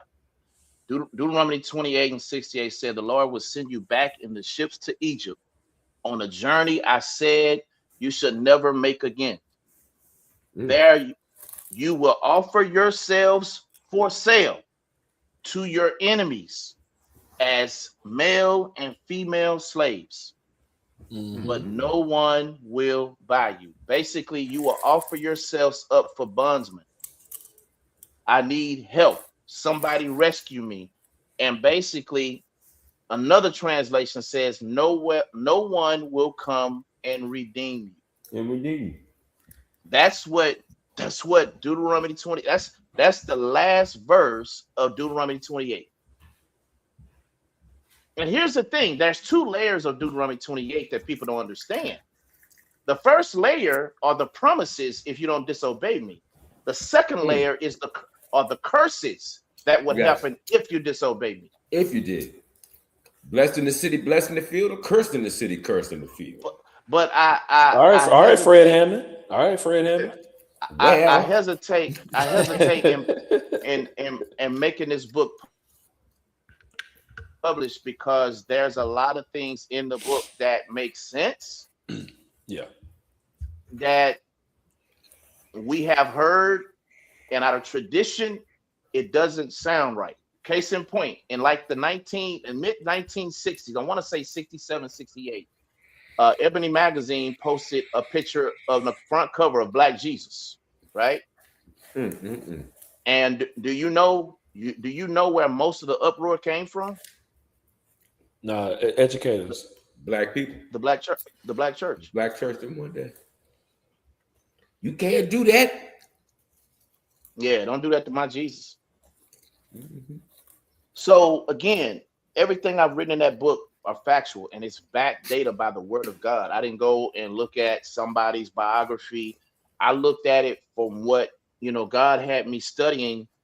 God had me studying, and, I used to help my dad launch churches. I used to help him, put together churches. And so I've been looking at the climate of the church, and I've been looking at how evangelism now has to change. You have to now give a sales pitch for Christianity, right? Because a lot of people have left Christianity thinking it's a white man's religion. And so what really prompted me to write this book is we need to teach our people that this is our history. If I tell you that 100% of the writers of the word of God were Black, not people of color, because I hate that phrase. But if I tell you 100% of the writers of the Bible were Black, it changes your narrative in thinking that this book is for control. It changes the narrative for you thinking that it's whitewashed. Yes, it's still whitewashed, but it's still us. Right. I'll say this, and we'll start going to playoffs because we took a whole turn. No, we right where we supposed to be, brother. That's one thing I believe. But hey, this late night talk with Larry. Yeah, this ain't sports talk with Larry. This late night talk. But I'll leave you with this, okay? I'll leave you with this, and I'll go to Zephaniah. I'll go to Zephaniah 1, and I will only read one verse. And again, this is in plain sight, people. This is not me creating another Bible. No, matter of fact, this is this is the NIV that I'm reading this out of. And it says the word of the Lord, and mind you, Zephaniah is one of the minor prophets. It said the word of the Lord that came to Zephaniah, watch this, son of who? Cushi. Cush. No, it says Cushi. Cushi. But you're right. The key word, the key name in that is Cush. It's Cush, yeah. And basically, Cushi is the great grandson of Hezekiah. And if you know anything about the word Cush, I told you, Cush is one of the sons of who? Ham. Ham was dark. That's what it means, dark. Cush means black and dark. Dark. So you can imagine what Cushi or who Cushi looks like. Right. You follow? But he was the great grandson of Hezekiah, who is under the line of David. Again, this is simply in the word of God. I am not making anything up. But again, we've been programmed, Ace, like you said, we've been programmed to read the word of God a certain kind of way that we read over things like that. We read over details like that. Yeah. I'll leave you with this, and we'll go and start talking about the playoffs. Oh, I had one thing. But go ahead. I want you to finish first. When Herod was looking for Jesus, he heard about this kid that supposed to be the Messiah, and he was finally born. Herod basically put a hit on all young male babies, right? That's right. That's right. God told Joseph to flee to Egypt. Mm-hmm. Why? Because you can blend in. Absolutely. You can blend in. Absolutely. Now watch this. Then this is going to go against what a lot of people know what we read. Now, if Jesus was in Bethlehem or in the Levant, as the Bible states, right? Why doesn't it talk about this great journey on foot with a woman that just had a baby and an infant? Yes. Through the Mount Sinai Peninsula. Mm-hmm. Do you understand what I'm saying? Then you got to go through Mount Sinai to get to Egypt. Right. And it's highly impossible for a man with his wife and infant child to take that journey and still survive. It's impossible. Totally impossible. Again, this is nothing. This has nothing to do with heresy, but it is what it is. I've given you things. I've given you verses. I've given you anecdotes in the Word of God that has proven who we are, what we are, and where we are. Absolutely. Go ahead. Before you leave, yours is biblical. It is exact. It is scripture. It cannot be contemplated otherwise. I'm coming from scripture, but at the same time, I want to give a little bit of factual information as well. But from a scientific standpoint, is that human beings, the entire human race, share 99% of their DNA with chimpanzee. Believe that or not, we do. There's 1% of us that is simply unknown. Unknown. Okay. We want to talk about some stuff. Let's talk about biblically. My man Ezekiel saw a wheel within a wheel in the middle of the sky. We see Jonah, who was swallowed by what was considered a whale, what they understood to be a whale. Jacob's ladder. We have many. Just go back and read the Bible and see the different things that happened. Even Moses with the burning bush. Does it really mean it was on fire, or was the light so bright? The only thing that they could attest at that particular time was that it was burning. He left in one state. When he came back, he was completely gray. White, they said. He was glowing white. Yeah. We have to take into consideration, too, that maybe we truly are in this world and not of it. And I'm going to leave it at that. I'm going to let that be right there. We truly are in this world and not of it, Larry.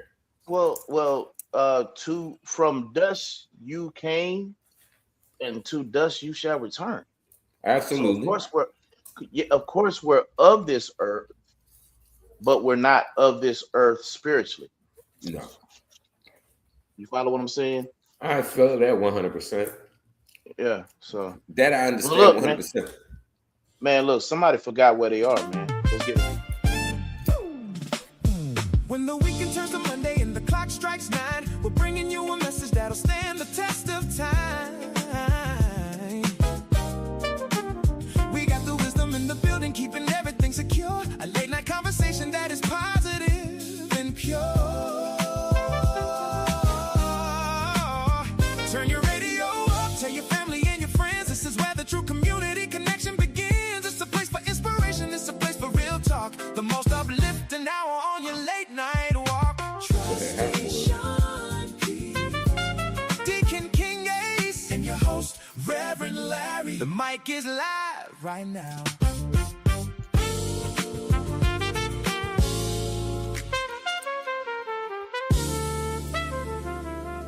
Oh man, that's right. You're right with us. Late Night Talk with Reverend Larry, man. I appreciate everybody joining in. Man, are. Look, man. And yes, the mic is live, Reverend Larry, and it's hot, and it is ready for some NBA action. Let's go! Did we see Game 7 coming, man? I don't know what happened. I didn't. Definitely did. I did.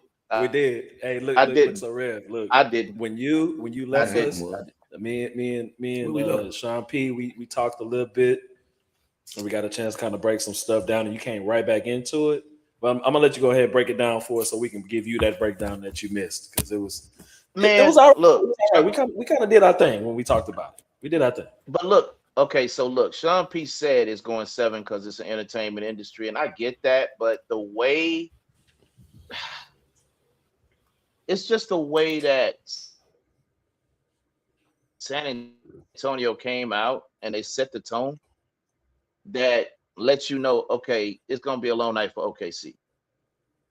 They played with a lot of, just my opinion, and okay. I do not mean any disrespect. I mean no disrespect when I say this. Okay. I mean no disrespect. No disrespect when I say this. Okay. They came out with a lot of emotion. All right. You saying San Antonio did. The Spurs did. San Antonio did. Came out with a lot of emotion. All right. Well, I'm out here. I'm out here in San Antonio, so I can tell you if they really did or not, because everybody got something on San Antonio Spurs related. Retro, current colors, everything. Everything's San Antonio flavored right now. I think they might come out with a San Antonio flavored alcohol soon. I don't know. They got it all going. Hey, look, everybody San Antonio. I need to know what that alcohol gonna taste like. I hope it don't take like licorice. Hey, look, everybody coming out with their tequila and everybody coming out with their vodka. So, and they bourbon. That's what I said. So yeah. So well, I'm trying to think with new cognac myself. I ain't gonna lie. See, but I mean, my thing is this. You know, it's gotta be smooth. My thing is this. I think honestly, I was totally surprised because I saw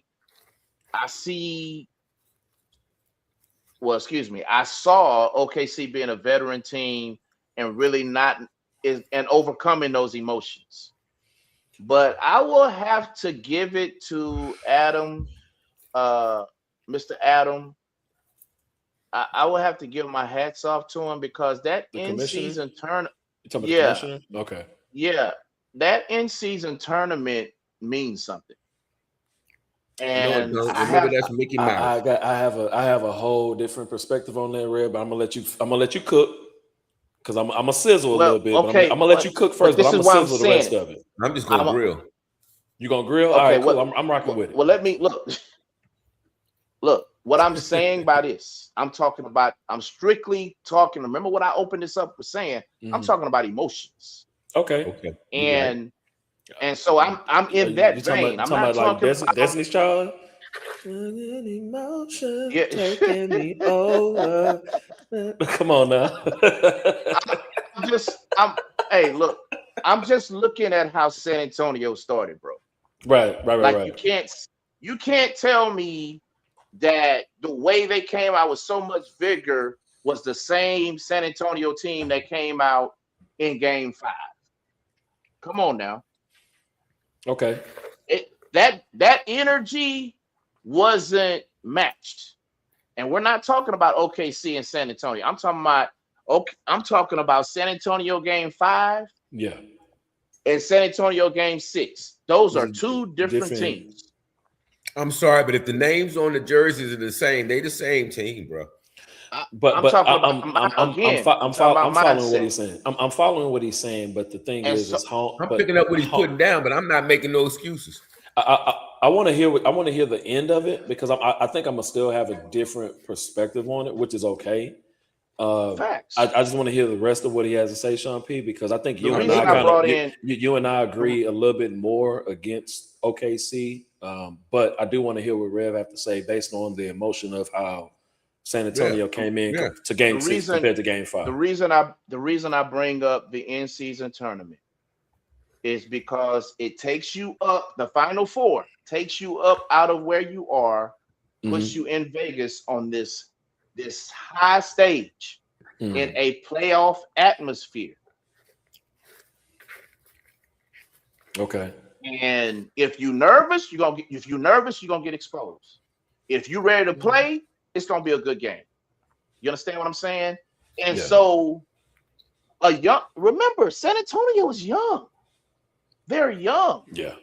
Any young team, in my opinion, in my professional opinion, I've been there, done that. Yeah.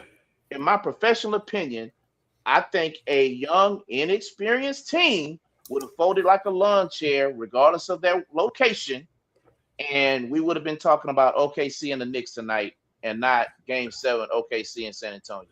I think because of that emotional roller coaster that they went through in the in-season tournament, and I'm speaking of San Antonio, it put them in a better headspace to fight and play for another game.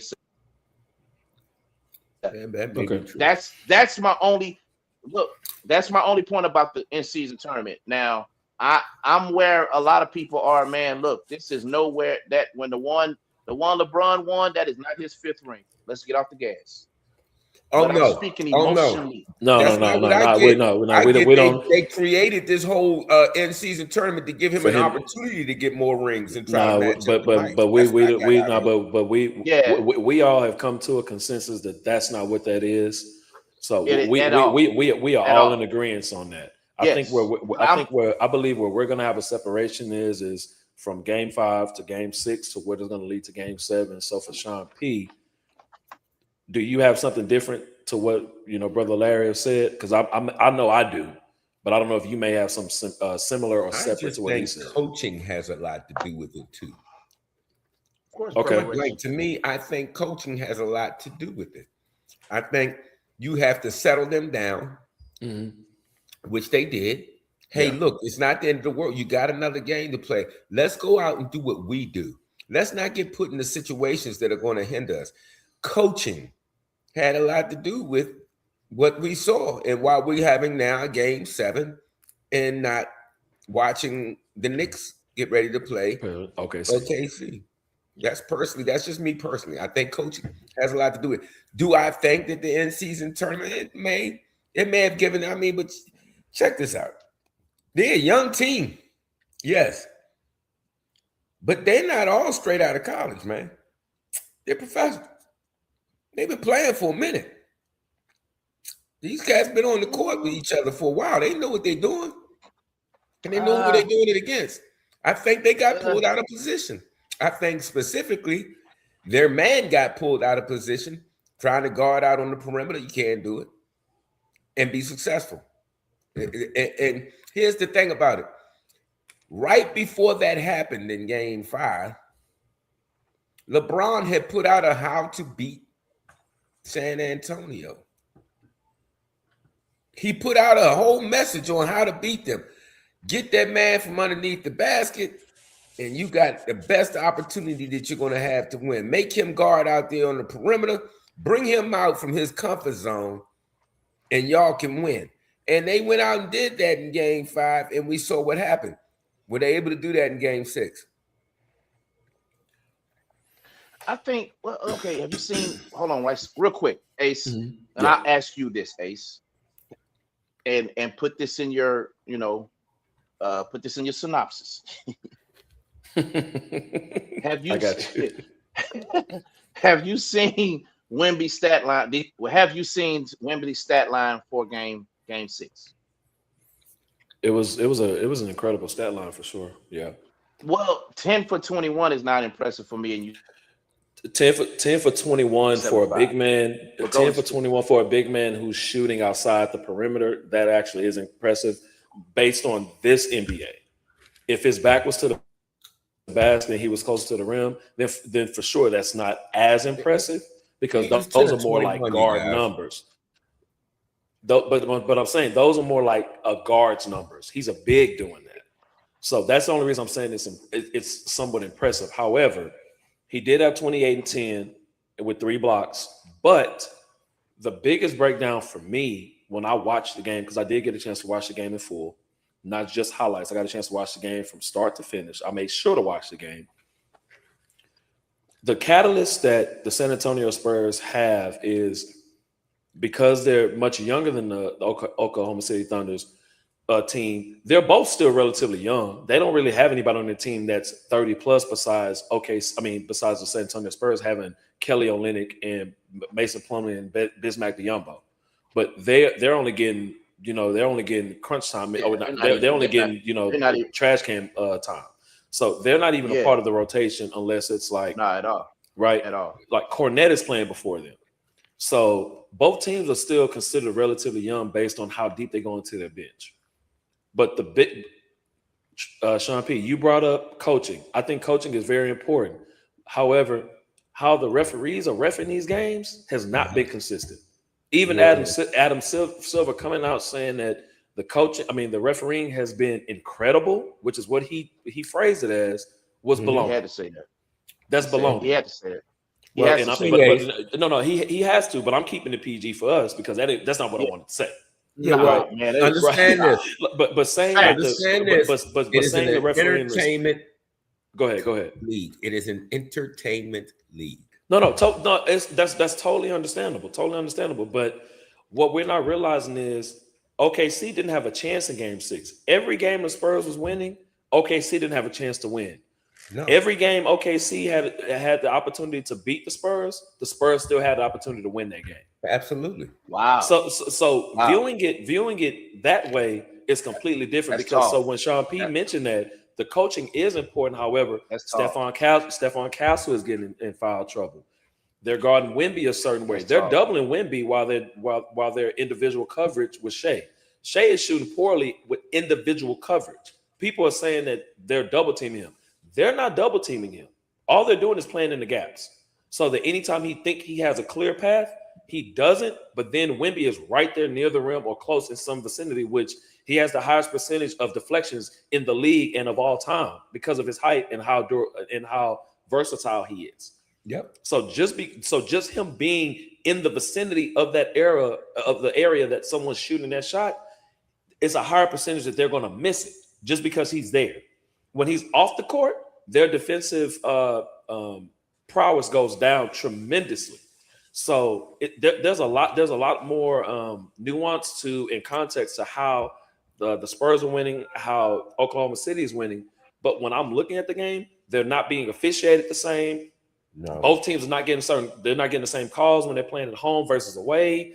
Wemby's being guarded one way, Shea's being guarded one way. But the difference is OKC don't have enough bodies to guard Wemby the same way the Spurs have enough bodies to guard Shea.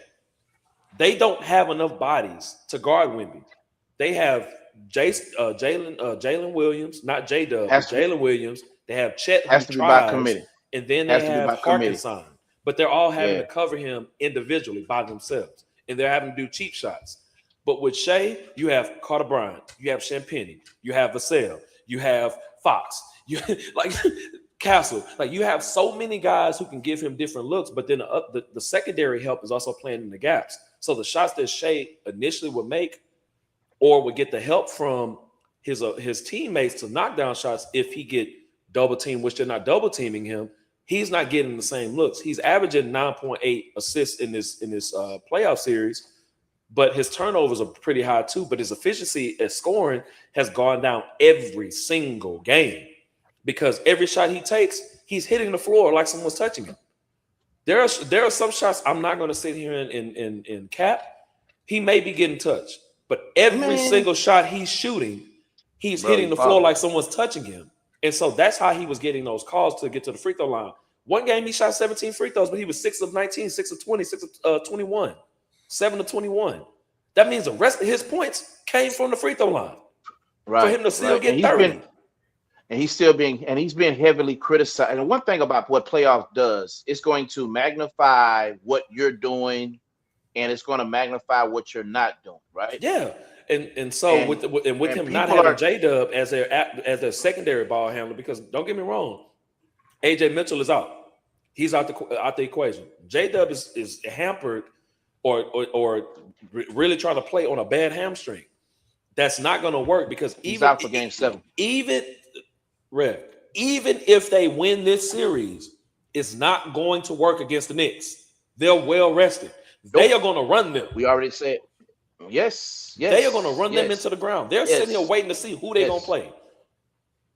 And like I said, Shay's not going to get a break either. Shay's not going to get a break. He going to put more stress on Hartenstein and Chet than what Wemby's doing right now. Because Wemby is finessing, but Cat is going to put body. He's going to bruise their body. He's going to bang with him. Yes. Cat gonna bang with him if they make it to the finals, but just in this series alone, OKC is having a hard time because this is their actual first challenge that they're actually having in the playoffs. They swept the Suns. Ready for this? They swept the Lakers. Now they have a challenge, but they got that big man in the paint, and they can't get no shot over him. You ready for this? I'm listening. I agree with everything you just said. I'm going to say this. He really hit a nerve with me with the when he started talking about the officiating. I'm just going to throw this out here because this is go ahead, some stats for you guys because we're analysts here at this point. At this point, yeah. We here. Game 5, the whistle blew and generated 70 free throw attempts. The second quarter tied a post-bubble record with 29 made free throws in the second quarter alone. Now, it was a 29-22 personal foul count against San Antonio. Yeah. In other words, 29 were called against them as opposed to 22 for OKC. OKC, yeah. There were a lot of missed goaltends. There were a lot of bad plays in Game 5. Yes, ball went off the there was an ignored coach's challenge. Wallace took the ball off the rim after Cornette tipped it in. All type of stuff. Yeah, and then they handed out a technical foul for an athlete who asked a question. Yeah, that's FIBA. That's FIBA rules there, ain't it? You can take the ABA. The ABA. Let's talk about Hartenstein. Hartenstein pulled Castle's hair and didn't even get a whistle for it, while San Antonio was called for every minimal contact on the other end of Game 5. So Game 6, they were allowed to play. You had your boy Wemby played an entire 28 minutes with 0 personal fouls. So now that changed the game from being a free throw contest to actually teams having to win on field goal execution rather than drawing the whistle. Yeah, but okay, I can understand that. I can understand that. But Wemby don't. But Wemby, okay. So Wemby is not your. Okay, so we've already said that Wemby is not your traditional big man. No, he's basically not. What?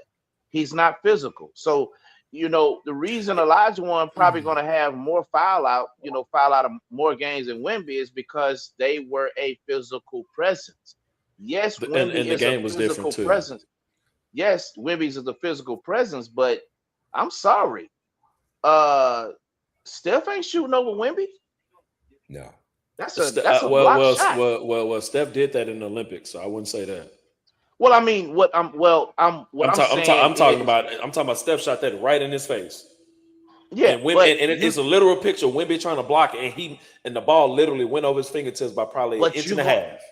But you're gonna have to do that every time you shoot over Wemby, though. But typically that's not his. That wouldn't be his matchup. He came off the help side in the Olympics. No. So that's not your typical setup. So I can agree with you there. No, I can agree with you there. Yeah, my point saying that was like Wemby can block jump shots from being 50 feet out, folks. One thing, Cornette, I love what he did. I don't know if he's doing it in this series. I don't even know if he's doing it since he's been playing with the Spurs. But one thing Cornette used to do in Boston was he would just jump. He would be like 10 feet from you. And he just jumping in there. And he would just jump in the air. And what he would be doing, a lot of people are like, man, what this goofy fool doing? What he's doing is blocking your vision of the basket. Seeing the rim. Yeah, he wants to stop you from seeing the rim. And they said the shooter, when he does that, shooters would shoot a 18 to 19% from 3. Yeah. So yeah, it's corny. Yeah, it looks goofy, but it works. But Wemby, on the other hand, but it was effective. Yeah. Most definitely. But Wemby, on the other hand, he can actually block your shot 10 feet out because of that wingspan. So he's going to get. My point is, he's going to get more blocks, but it's not going to put him in a position to draw a foul or to foul someone. but it's because of his height and his wingspan. So, but that's why. But that also caters to him being the unanimous defensive player of the year, which has never happened. And we've had great defensive players to come through the league. He's the only unanimous. So that caters to his deflections compared to him actually blocking shots. Just by him being on the court and being in the area, that shows how much more ground he covers. Just being able to affect someone's shot, even when he's not right in front of him. But my purpose of saying that is that's why he probably with Reverend Larry. Yeah, I'm trying to open it up now. Oh man, here you go. But KC, oh, you stupid dog. I came with y'all tonight. I came with y'all, bro. Hey, I cannot with y'all. At the King Ace. You got. I cannot with y'all. I cannot with y'all tonight, bro. Man. Bro, you wild for that. But I say that point. Bro, you stupid for that. I can't with y'all. Hey, so go, but hey, I'll just finish my little piece real quick, and then I'll let you finish too, brother. Real quick. Go ahead. The reason I brought, let's check your phone out, man. The reason I brought that. Oh man, I'm scared to open this up. You got it's hilarious. Oh my god. Why we got this little logo? I mean, we got this little Lego picture of Steph. Right. What is this? What is this? But the reason I bring out his deflections and where he deflects it is that, like that. I'm at the post this because you said this. That's why I'm at the post it. Sorry, Trustee Sean Pete. That's why he's able to go 28 minutes without any fouls because he doesn't have to play on you. Exactly. I understand. But it's not just that, Rev. It's not just that. What you got? Wemby is a very, very special player. He's a very, very special player, especially in this era and day of age of basketball, because he don't have to play 40 minutes to be as productive as someone who has to play 42 to 45. He can get you 30. He can get you 30 points, 35, 15, 3 blocks, 4 steals, whatever, within a time frame of 28 minutes to like 32. Because remember, he was on minutes restrictions coming off the blood clots. Right. He was doing that. So he don't even have to play the entire game. But the reason why I brought up the way the refs were officiating the game, Sean P., when you mentioned it, is because the NBA has lost money because the top teams have swept their conferences. So if you and I can tell you this because this is what happened when they were marketing Kobe and LeBron in 2009 and 10, when they had those Nike commercials. They came off the USA Olympic team. They were considered the best players in the league. They were meant to go to the finals, right? Mm-hmm. You have something right now that you have never seen before. You have a unanimous defensive player of the year, and you also have a 2-time NBA MVP from being back-to-back. You've never seen this before, ever in the history of basketball. And they're 1 and 2 in the NBA. The number 1 and 2 team in the NBA are still in the playoffs. The Knicks are considered number 2, 3, 4, whatever number you want to put them in. But the number 1 and 2 team seeds, well, Philly don't count. They got swept. I'm throwing them out there. They don't count. But I'm just talking about in the overall objective of what the league is trying to project and show, because we don't have the Americanized player being the face of the league anymore, and Jalen Brunson is trying to keep the NBA as the Americanized sport as it has been for the longest time. We have international players running the league. Now, I don't agree that players from Toronto or from Canada are considered international players because they're still a part of America. You have North America, South America, so on and so forth. But that's a whole nother conversation and another agenda for another day. But what I'm saying is that That agenda is being pushed. Shea is not considered to be American. Wemby is not American. Jokic is not American. Luka is not American. You know, so Luka is not American. Giannis is not American. These guys are not American, but they are the top players in the world. And so right now you have two juggernauts in the West trying to knock each other out. And what other way can you do that to bring in marketability, bring in resources, put food on the table for some families who may not have it if those teams either knocked each other out like we would have thought they would have, make the games go longer. Referees ref them differently. Every game has been ref very inconsistent. That's why I brought up Adam Silver mentioning the refereeing for the games in the playoffs have been incredible. I really wanted to say what I wanted to say, but I'm learning to not say it. But that's baloney. That's bogus. I'm having to literally catch myself because when I want to say it, God dog, but I'm not going to. That's bogus because the same calls Shea is getting at home, Wemby's getting at home, but they're not getting them at the away places. That's inconsistency.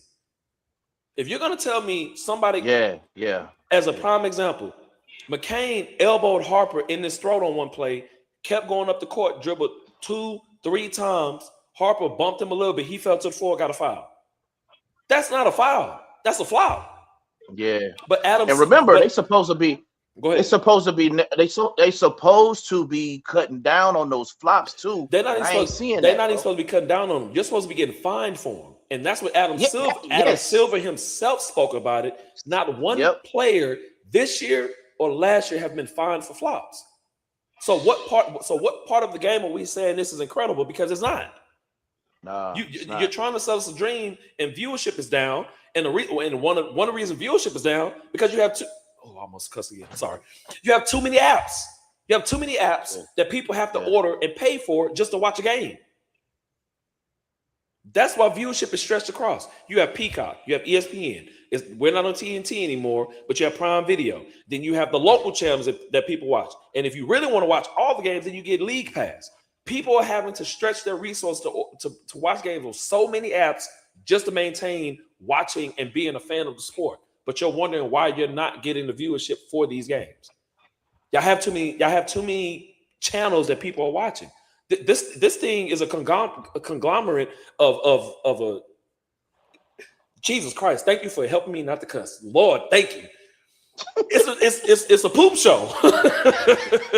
Yeah, no facts. That's my feeling.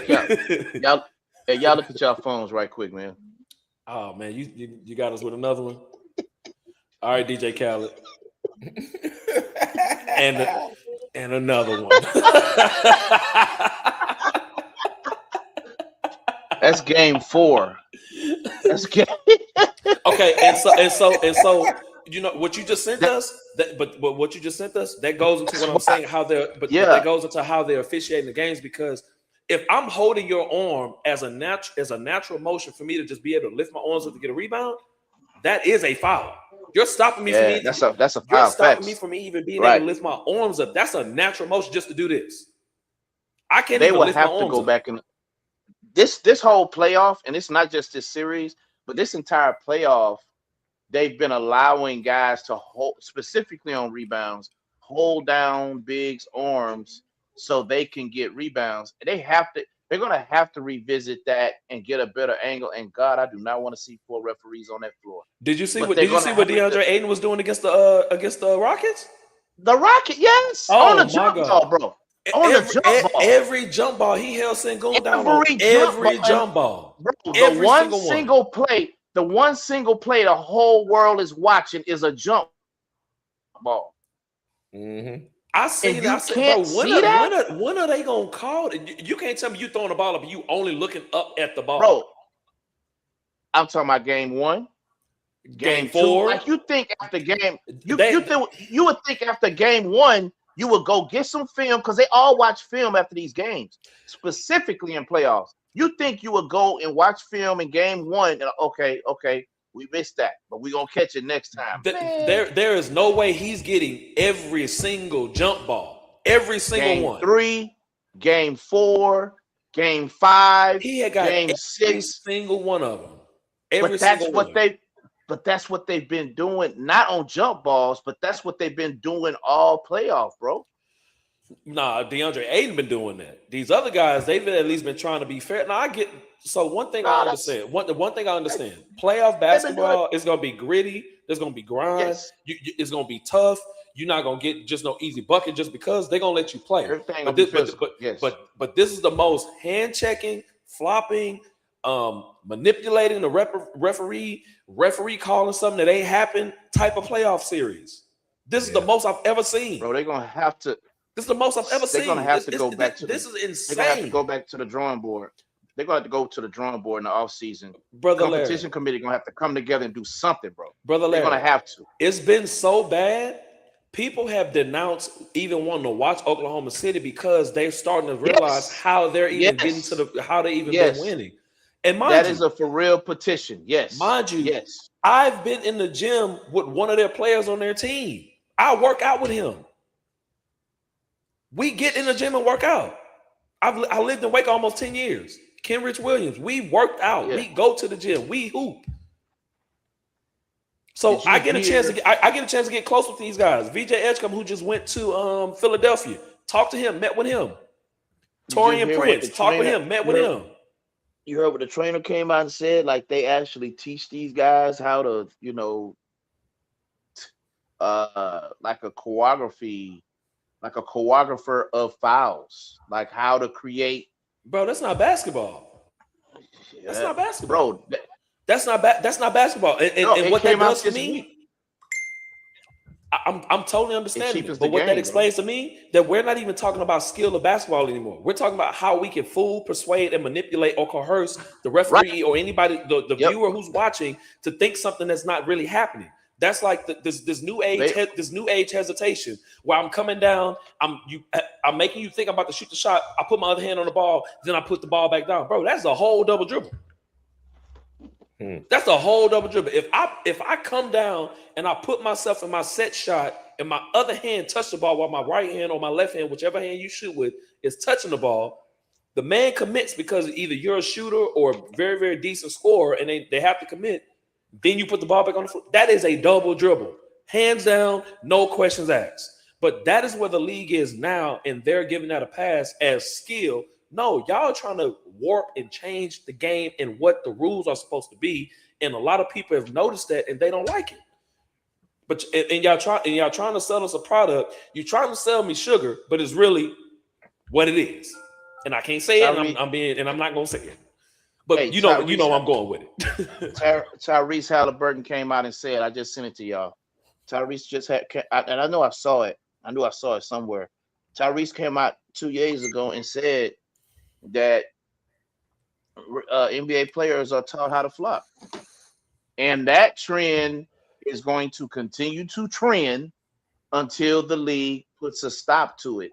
And I'm not just talking about telling people that we're going to find, we're going to find players for flopping. No, you're going to have to, and even if it's post game, just like after every game, we missed that call. It would have been a foul. Okay, that's cool. If you see a player that has flopped 5 times, it's okay to come after a game and say, okay, $25,000 for each infraction. Yeah. So that's $125,000 fine. Trust me, bro, it's gonna slow down. Post game, it's gonna slow down. My thing with this flopping though, and it's from the defensive side, because I'm a point guard or I'm a combo guard as I've been described, but I'm a defensive guard as well. One thing I don't understand, strategically, you could draw a charge, cool. But and if you get an illegal screen set on you, somebody push you, hit you with an elbow to the middle of your back, they set an illegal screen, they hit your knee, cool. I don't understand how these great defenders are always on the floor. I don't understand that. Nothing about that to me is strategic. That's not basketball. Lou Dort cannot be this great. He's considered to be the torture chamber, right? The torture chamber. Yeah. But he be on the floor off of a measly screen to be a solid football built basketball player. I don't understand that, which caters to the flopping aspect. Like if someone sets a screen, a tight end in some sports, right? If someone sets a screen and they extend their arm, forearm, elbow into you and they push you, I totally understand that. All right, I'm not saying sell the call, but I get because they literally pushed you off your spot. You can be pushed and hey, the referee can see that you were actually pushed, but physics is what it is. We learned physics, we learned science. There is no way I hit you on your hip and your neck throw back. There is no way possible for that to happen. No part of that. I hit your hip, the side of your hip, and you jump back. That is what basketball has turned into. It's turned into a show, show. And people have been complaining about it, but you're trying to tell us we want more scoring. No, we want authentic basketball. We want somebody to go to the rack, get knocked down once in a while. We want somebody to get dunked on. All right, we're cool with somebody hitting them with some crossovers. All right, they touch the floor or whatever. We want to see somebody get locked up, get their shot blocked, get a few steals on them. We don't want to see this product y'all putting in front of us. Yeah. And I love the game of basketball. I study it. I don't just watch basketball. I study it. Yes.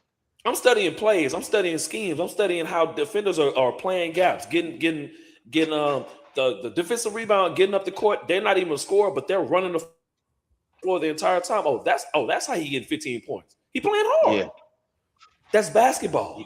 These guys not playing basketball. They trying to sell us a product and think that we're supposed to accept it. But you're saying that this is what the fans want, but the fans are telling you something else. No, y'all trying to push an agenda that we're not even trying to accept. And here's the unfortunate, here's the unfortunate thing. The reason why you have so much data and information to back what you're saying, because now, fellas, it's the semifinal. It's the final round for the conference. In the conference finals, So what does that mean? That means our eyes are off of every game. We're focused on what is in front of us at this moment. You have the main stage right now. Yes, you have the main stage right now. And as my man, the old Negro spiritual, Tupac Shakur, Tupac Shakur, all eyes on me. Yeah. Hey, all eyes on you, man. So when you have, and I'm sorry, bro, it's gonna get physical in the finals. Man, look. So I don't know how, bro. Yeah. New York played. See, this is why I respect New York. All right, and I ain't just start watching them because they went in, and I'm not a bandwagon because Rockets are my guys. Okay. We're talking about fan of basketball. New York has been playing physical all playoff, and there's a such thing as playing New York Knicks basketball. Yes. Case in point, they were physical last year. They were physical the year before that. They just didn't have too many. Their rotation was. Their rotation was a little handicapped, but they've been physical. You feel me? And so I do not see that series going to be any less physical than what New York has been playing. But they're going to have to clean all this, like you said, SGA falling every time he shoots. I mean, good God, just say you hate basketball. I'm just saying. Because every time they got a video in this series of him just falling to the floor. Like, bro, get up. God. And I think Ace said this on Monday. It diminishes his MVP status. Like, you cannot compare Kobe to that. You can't compare Kobe to that. You can't even compare T-Mac to that. I'm sorry. You do understand that they're trying to cut back on certain costs, and it costs a lot to get that guy to come out there with that little, dust broom thing, the Swiffer, and clean up a lot of that shit. Somebody else has got to do it. So they got Come on, man. They might as well go ahead. They double duty, man. You know what I'm saying? Come on, man. I'm just trying to clean up for a little bit. Who do y'all see? Right. Look, who do y'all see? Who do y'all see winning Game 7? Talk to me. I think the Spurs are gonna take it right now. I think the Spurs are going to take it. The Spurs have an edge on them that we haven't paid attention to, and they definitely got momentum right now. Well, it's not just momentum; they have an edge right now because Wemby saw Shea get that MVP in front of him. He is pissed, respectfully saying, he is upset. However, the way that they're guarding him, he can only play a certain way. But the thing about this series is that each one of the teams has won on each other's floor. So that's why I'm saying I can see the Spurs winning. I can see OKC winning, but I can only see OKC winning with the referees helping them. The Spurs are winning without the referees. Get that.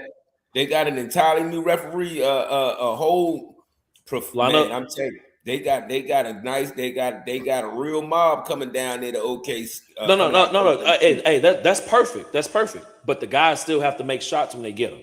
But what I'm saying is outside of that is each team has won on each other's floor. So the home court advantage portion don't matter. We've actually seen that they can win on each other's floor. I like what you said earlier when you said that when the Spurs won, they bust OKC in the mouth. Oh, well, they bust them in the mouth. Yeah. Yeah, they busted them out. But when OKC won, the games were close. Spurs still had a chance. I like. See, that's sound logic. That sound logic. But I'm sorry, fellas, it's a coin flip with me. I don't. And for me personally, I don't have a dog in this fight because my team is out. But I want if we're talking about for basketball. OKC wanted. Well, I'm a Heat fan. I've been a Heat fan. Oh, you said that. My bad. Yeah, I'm a Heat fan. D-Wade, my favorite player. But I don't want to backtrack, right? But as far as for basketball, OKC's had they run. Cool. If they get out, we know there's going to be a new champion. San Antonio win is going to validate something for Wemby that he should have won. Other stuff and Cool. But if New York win this championship, let me tell you something. We are not going to hear the end of this for the next 2 years. At least. Listen, the New York Knicks even making it to the finals is going to be like the Cowboys every year. We going to make it there. We going to do it. It's literally going to be like that because they have not even made it to the finals since 1999. 27 years. It's different this time, though, bro. 27 years. Yeah, it's and different. It would, but the thing is, it would be the exact same teams in the finals. So it's not that much different. Talent-wise, yes. Circumstances are cool. But the teams themselves, they would be in the finals. The Spurs and the Knicks would be in the finals against one another. If OKC make it, I don't see them beating the Knicks. No, sir. The only chance the Spurs have is because Wemby is on their team. Facts. The second thing is Jalen Brunson is going to see different defenders from the Spurs every single night. He's not going to just have a James Harden effect type of playoff series where they seek him out and then he try to go ISO. These guys are taking on the assignment against Shea and have the most efficient guy for the last 2, 3, 4 years shoot under his average, almost by 10, 15%. Yeah. That says a lot. 6 for 19 one game? Listen, his percentage has gone down every single game based on a defender.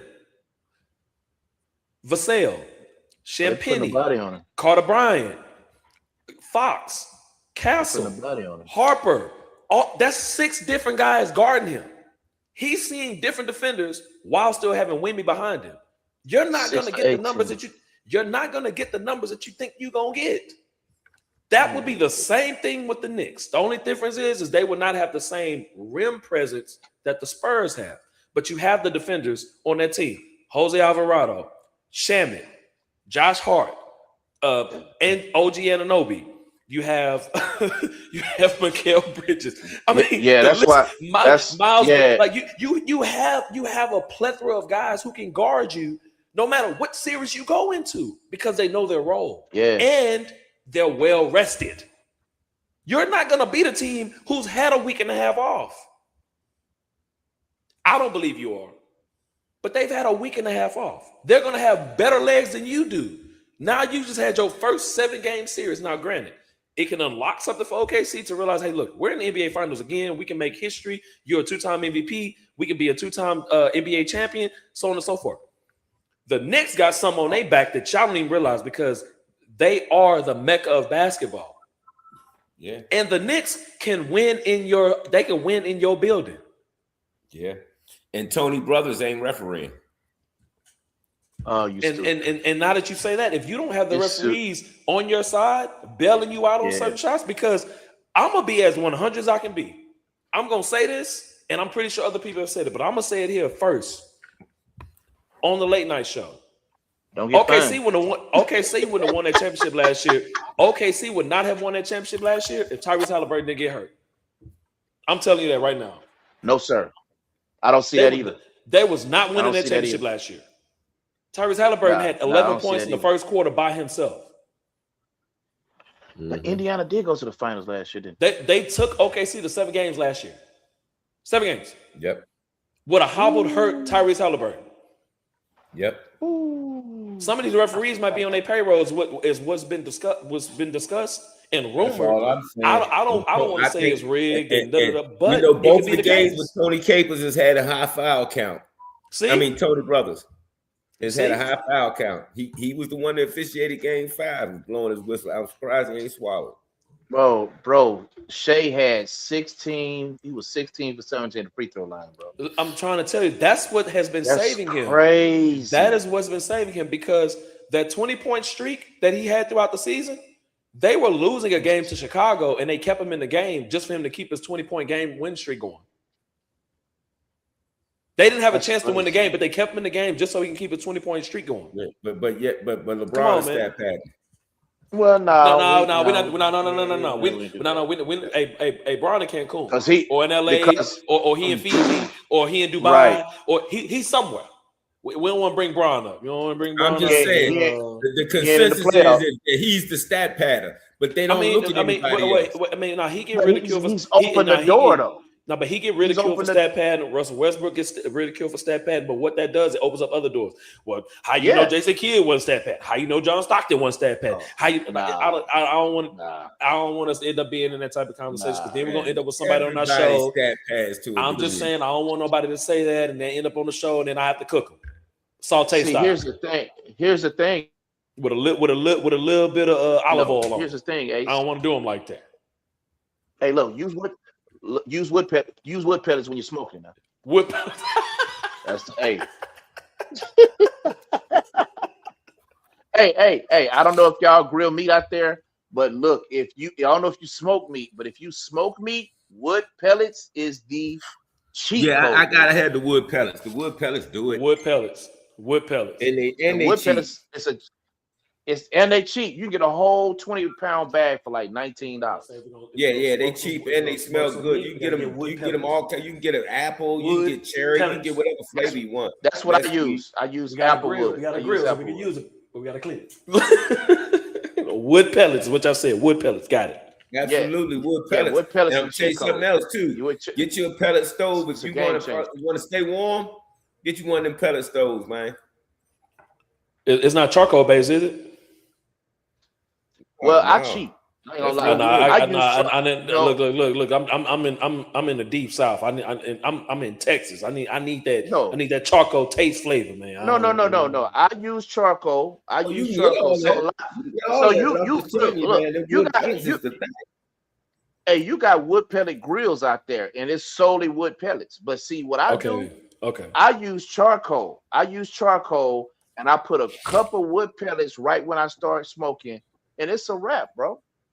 Okay. Yeah, man. Them wood pellets, man. I'm telling you, they nice. I'm gonna try over the next few days. I'm gonna try over the next few days. I'm being training for about two and a half weeks. So I got time to grill every once in a while. So I'm gonna try it. Bruh, it's a game changer, dog. It's gonna change your life. And I did it by accident. By accident is insane.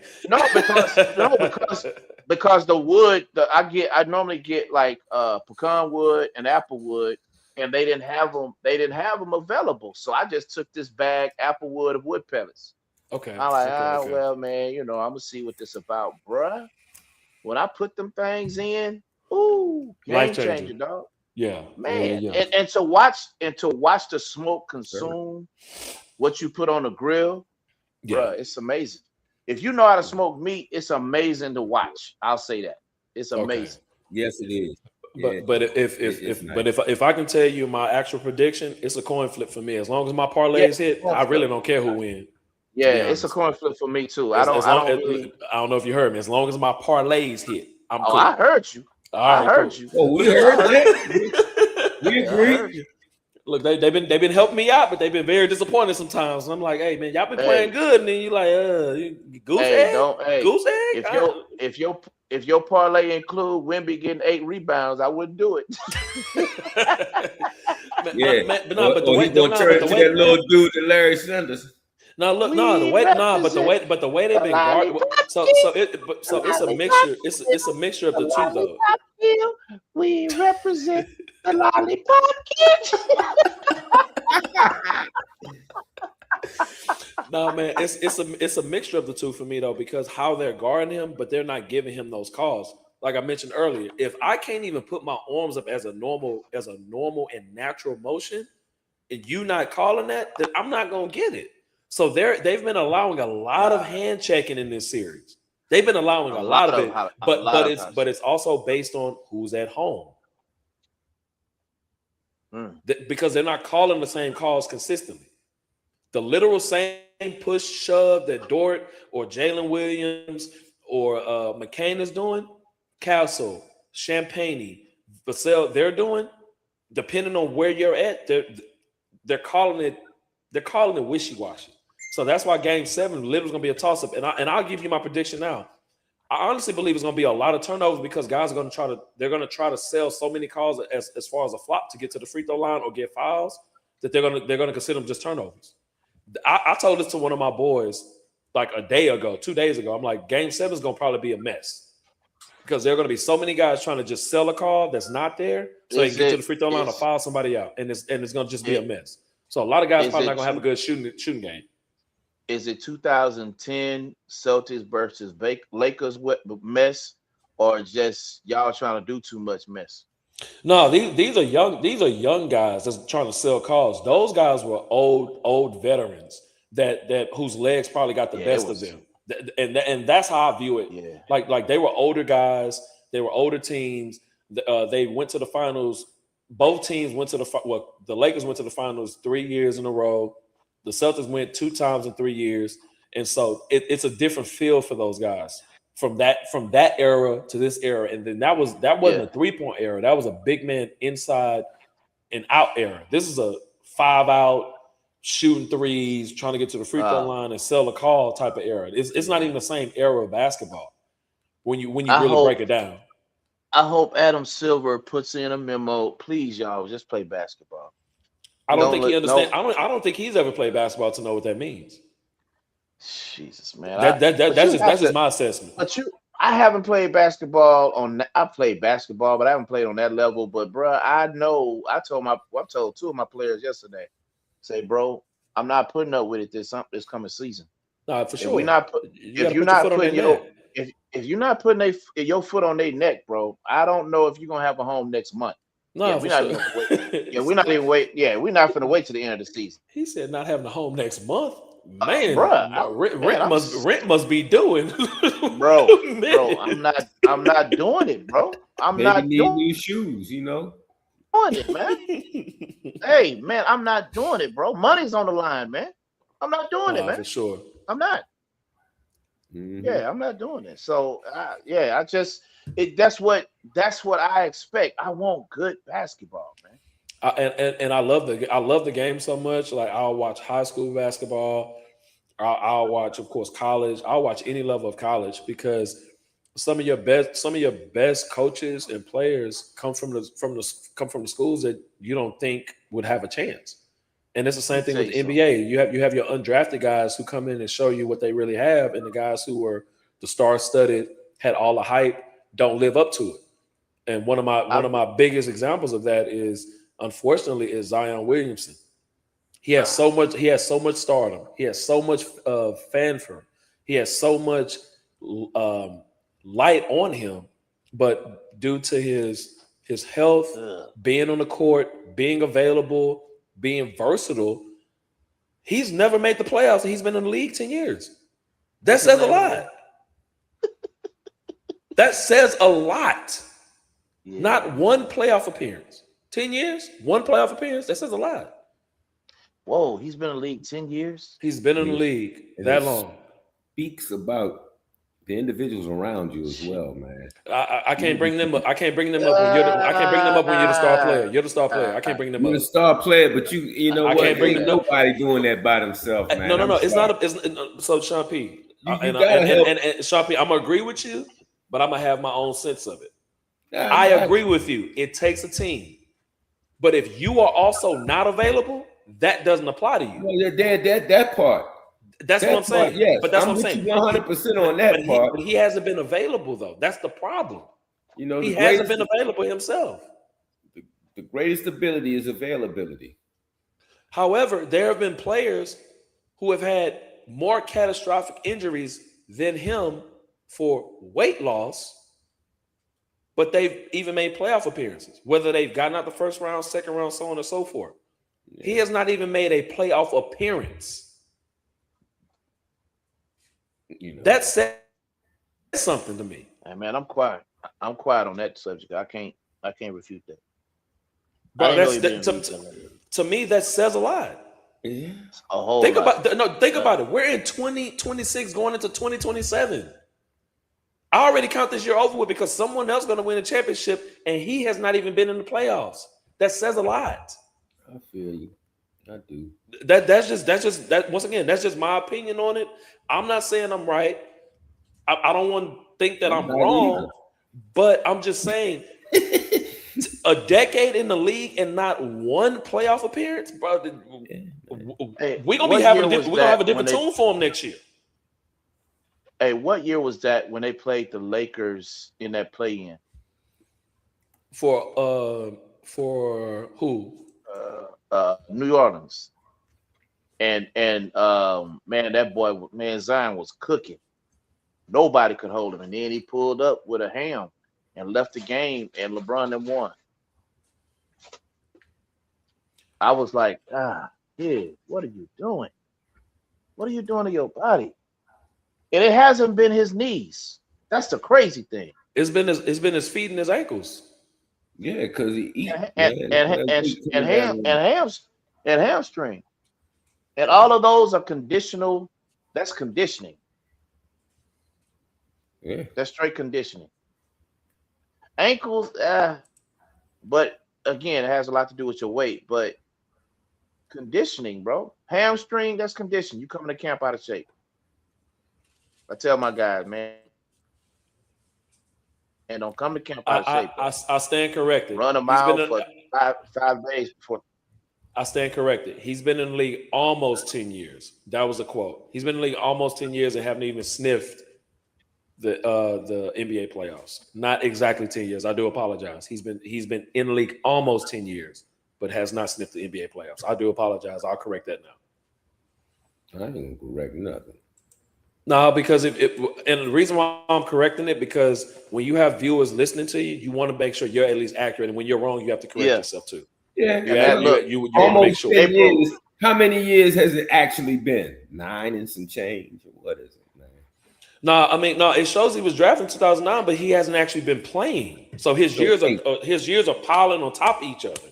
2019, they've been piling on each other. You talking about? But I'm saying he hasn't even sniffed the NBA playoffs. That's the point. He hasn't even sniffed it.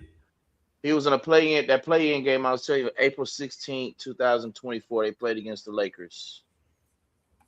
And you know what's crazy about the NBA play-in? 40 points. The guy that you're talking about that beat Zion, he was against it. LBJ was against the play-in. He didn't want the play-in. Right. And it was for him. let me not do this. I'm not doing this tonight. I got to get up early in the morning. I'm not doing this tonight. I already got enough gray hairs growing in. I'm cool. I ain't even gonna do this to myself. I'm not doing it. So check it.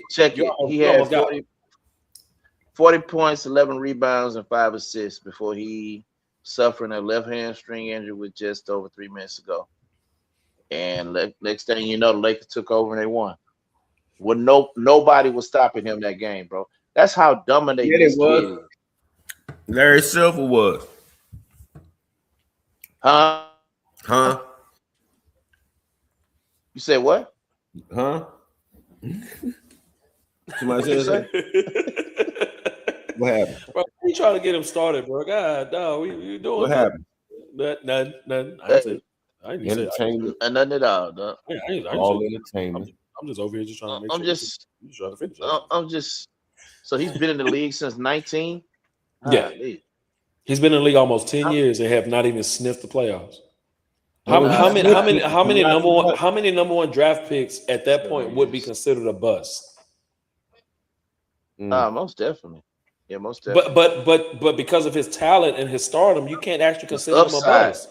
It's just because he hasn't been available enough to be on the floor. His upside is so huge, man. Is he?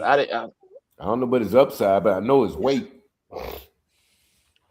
And he part of Jordan brand. Yeah, he is. He is. Look, like I follow this stuff. I try to follow this stuff as closely as I can, especially when it comes to basketball, because that's my fan favorite love sport. I don't watch no other sports. This is what I watch. This is what I do. This is what I study. So when it comes to that, if I'm wrong, I'll tell you. And Zion Williamson, he's a phenomenal talent being left-handed, but his game, let me be fair. Let me be fair. Because what happens is you can come across as a hater, depending on who's listening. We don't hate here. We don't hate. No. I'm not a hater. I'm a realist. I'm gonna tell you what it is. It's the truth. Yeah. I'm gonna tell you what it is, whether you like it or not. Hey, look, this is what it is. He's a phenomenal talent. He has a stardom. He has a star power around him. But he's not considered a winner yet to be in the league as long as he has. There are guys who come in the league after him who would be considered a winner before him. Garbage. Go ahead and say he garbage. No. I wouldn't say he's garbage. I wouldn't say he's garbage or trash. I would never say that because his brand too big for that. To even make it to the NBA with 5,400 other players who've ever played in the league, that's a 1% chance of even making it, and he's still there. I can't say he's garbage, right? Thank you. But I don't think any NBA player is garbage. Period. I wouldn't say that though. But I will. I wouldn't say any players. I will. I gotta say that because otherwise you just don't. Are you at the same level as everybody else? Maybe not, but you ain't garbage because you go out there with anybody else on the court, you're gonna dominate. If you're talking about the average player in the world, average player in the world, sure. But amongst your peers, you may not be who you think you are, and they make sure they have a clear separator in between those lines. Mm-hmm. That's what separated Kobe from all of his contemporaries. As great as these other players were, Kobe made sure you knew why he ended up being as great as he was. That's why when Gilbert Arenas and Tracy McGrady was saying that, yeah, T-Mac was on that team with Shaq, he at least would have won one. There's a whole nother aspect of that was missed that other people was not even talking about, and we can have that segment another night. Because I don't agree with that. I didn't agree with it then. I don't agree with it now. And I was a T-Mac fan. I was a Vince Carter fan. AI, so on and so forth. To do what Kobe did, to sacrifice, to have the mentality that he did, there's another side of the ball that these guys didn't do.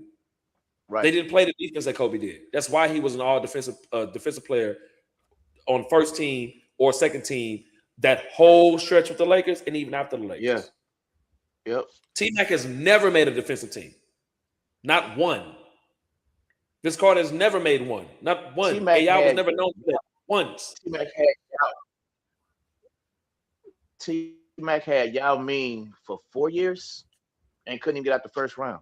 What are we talking about? T-Mac didn't get out the first round when they was up 3-1 on the Detroit Pistons when he was with Orlando, without Grant Hill and an overweight Sean Kemp and oh God, what was his name? Shaw. Like your boy said, a lot of them y'all wouldn't have said, y'all didn't say nothing when he was alive. Jason Tatum said that too. I said that. I did a whole video on my YouTube about it. Like, how are y'all saying all this stuff about Kobe when he's passed, but y'all wouldn't sit down in his face and say you wouldn't even think about saying nothing like that when he was around, bro. But Kobe was so intelligent to where even if you did say it, he'll probably brush it off. Because he did what he needed to do when he played you. He broke you down. He needed to break you down. He didn't need to do anything else. Yeah. I just think these playoffs, I just, whichever team win in the West, I'll say this, whichever team win in the West, I just don't want that to roll over and bleed into the NBA Finals where guys trying to flop and get these crazy subliminal calls that you wouldn't get on any other given night. They're gonna, it'll just make the NBA Finals unbearable to watch at that point. They're going to carry it over, especially if it's OKC, because that's their game. They're going to carry it over, whether they benefit from it. I think that's what we're not trying to see. Yeah, man. Look, this was an interesting show, bro. It's probably one of the best informal shows, and we didn't even dig into what our assignments were. We'll definitely dig off into those. And what we were supposed to get off into are the top 16 free agents, the top 10 team movements, and the top 10 player options. We were supposed to get off into that, but hey, we went into a little political versus religion / playoffs. Yeah. What we did is we had late night talk with Reverend Larry. That's what you had. Hey, we had real late night talk. For real. With Sean P and Reverend Larry. Yeah. And Deacon King Ace Deacon King Ace Prince. Now I got look, y'all done put that on me. Y'all done put that anointing on me. So now I gotta make sure I watch what I say when I'm not, Hey, you ain't by yourself. Nah, for sure. Nah, for sure. Don't think you by yourself. So look, when we see each other again, we'll have a new, I don't know, but we'll have a Western Conference champion. No, we will. Because that's tomorrow. Sure. Unless they go try for game 8 and game 9, I don't know. They go to game 9. Listen. They go to game 9, and Donald Trump definitely gonna have a third term, so we can't do that. Look, and the series been it's been a competitive series. It has, but I'm not asking to see 8 and 9 ever. Not this series. No. Yeah. Nah, this not this series. Yeah, not this series. There's some series I wouldn't mind seeing 8 and 9, but not this. So I mean, hey, we're gonna see. Tomorrow's gonna shine a light. We're gonna either crown a repeat champion Western Final, or we're gonna crown a new one. And then a new NBA Finals champion too. Because if OKC get kicked out, then that means it's definitely gonna be a new champion. I think if Wemby wins last night, I think that's gonna catapult him into talks in the off season that's gonna make a lot of people uncomfortable, whether he wins the championship or not. Mm-hmm. It's gonna catapult him into another discussion around this league. But I still see in what we've been bringing to the table regarding free agents, regarding some of the movement that is going to be made in this offseason. I still think the NBA is still wide open after this season. I'm a firm believer that. I can't say that this dude or this team is going to dominate this era. I don't see it, because there's going to be that many movements next season in the offseason. It's going to be a lot of, y'all know this. Mm-hmm. So we'll be able to definitely touch on that and let's see what we looking like. Yeah. It's football season is almost here, so y'all get your notes ready. We'll start digging into football in July when training camps are starting and all that kind of stuff. So get your notes ready for some NFL football.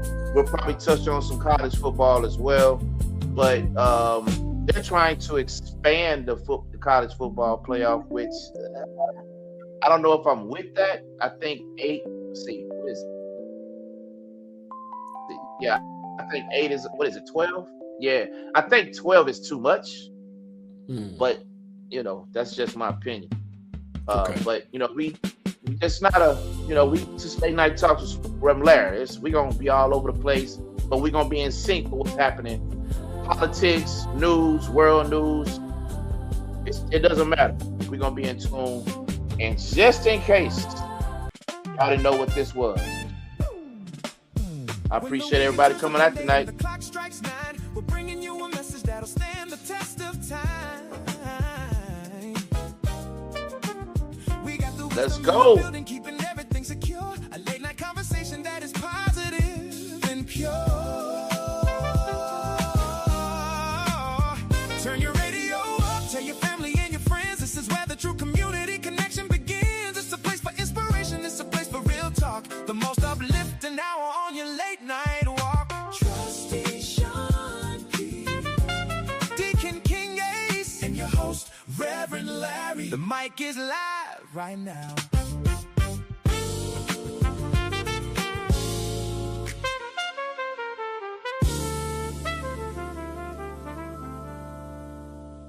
And man, I appreciate everybody coming out. Look, y'all will see us on Monday, same bat time, same bat channel, 9 p.m. And we will dig off into the top free agents of the NBA, top 10 movements, and the top 6 player options. Y'all be blessed. We love y'all.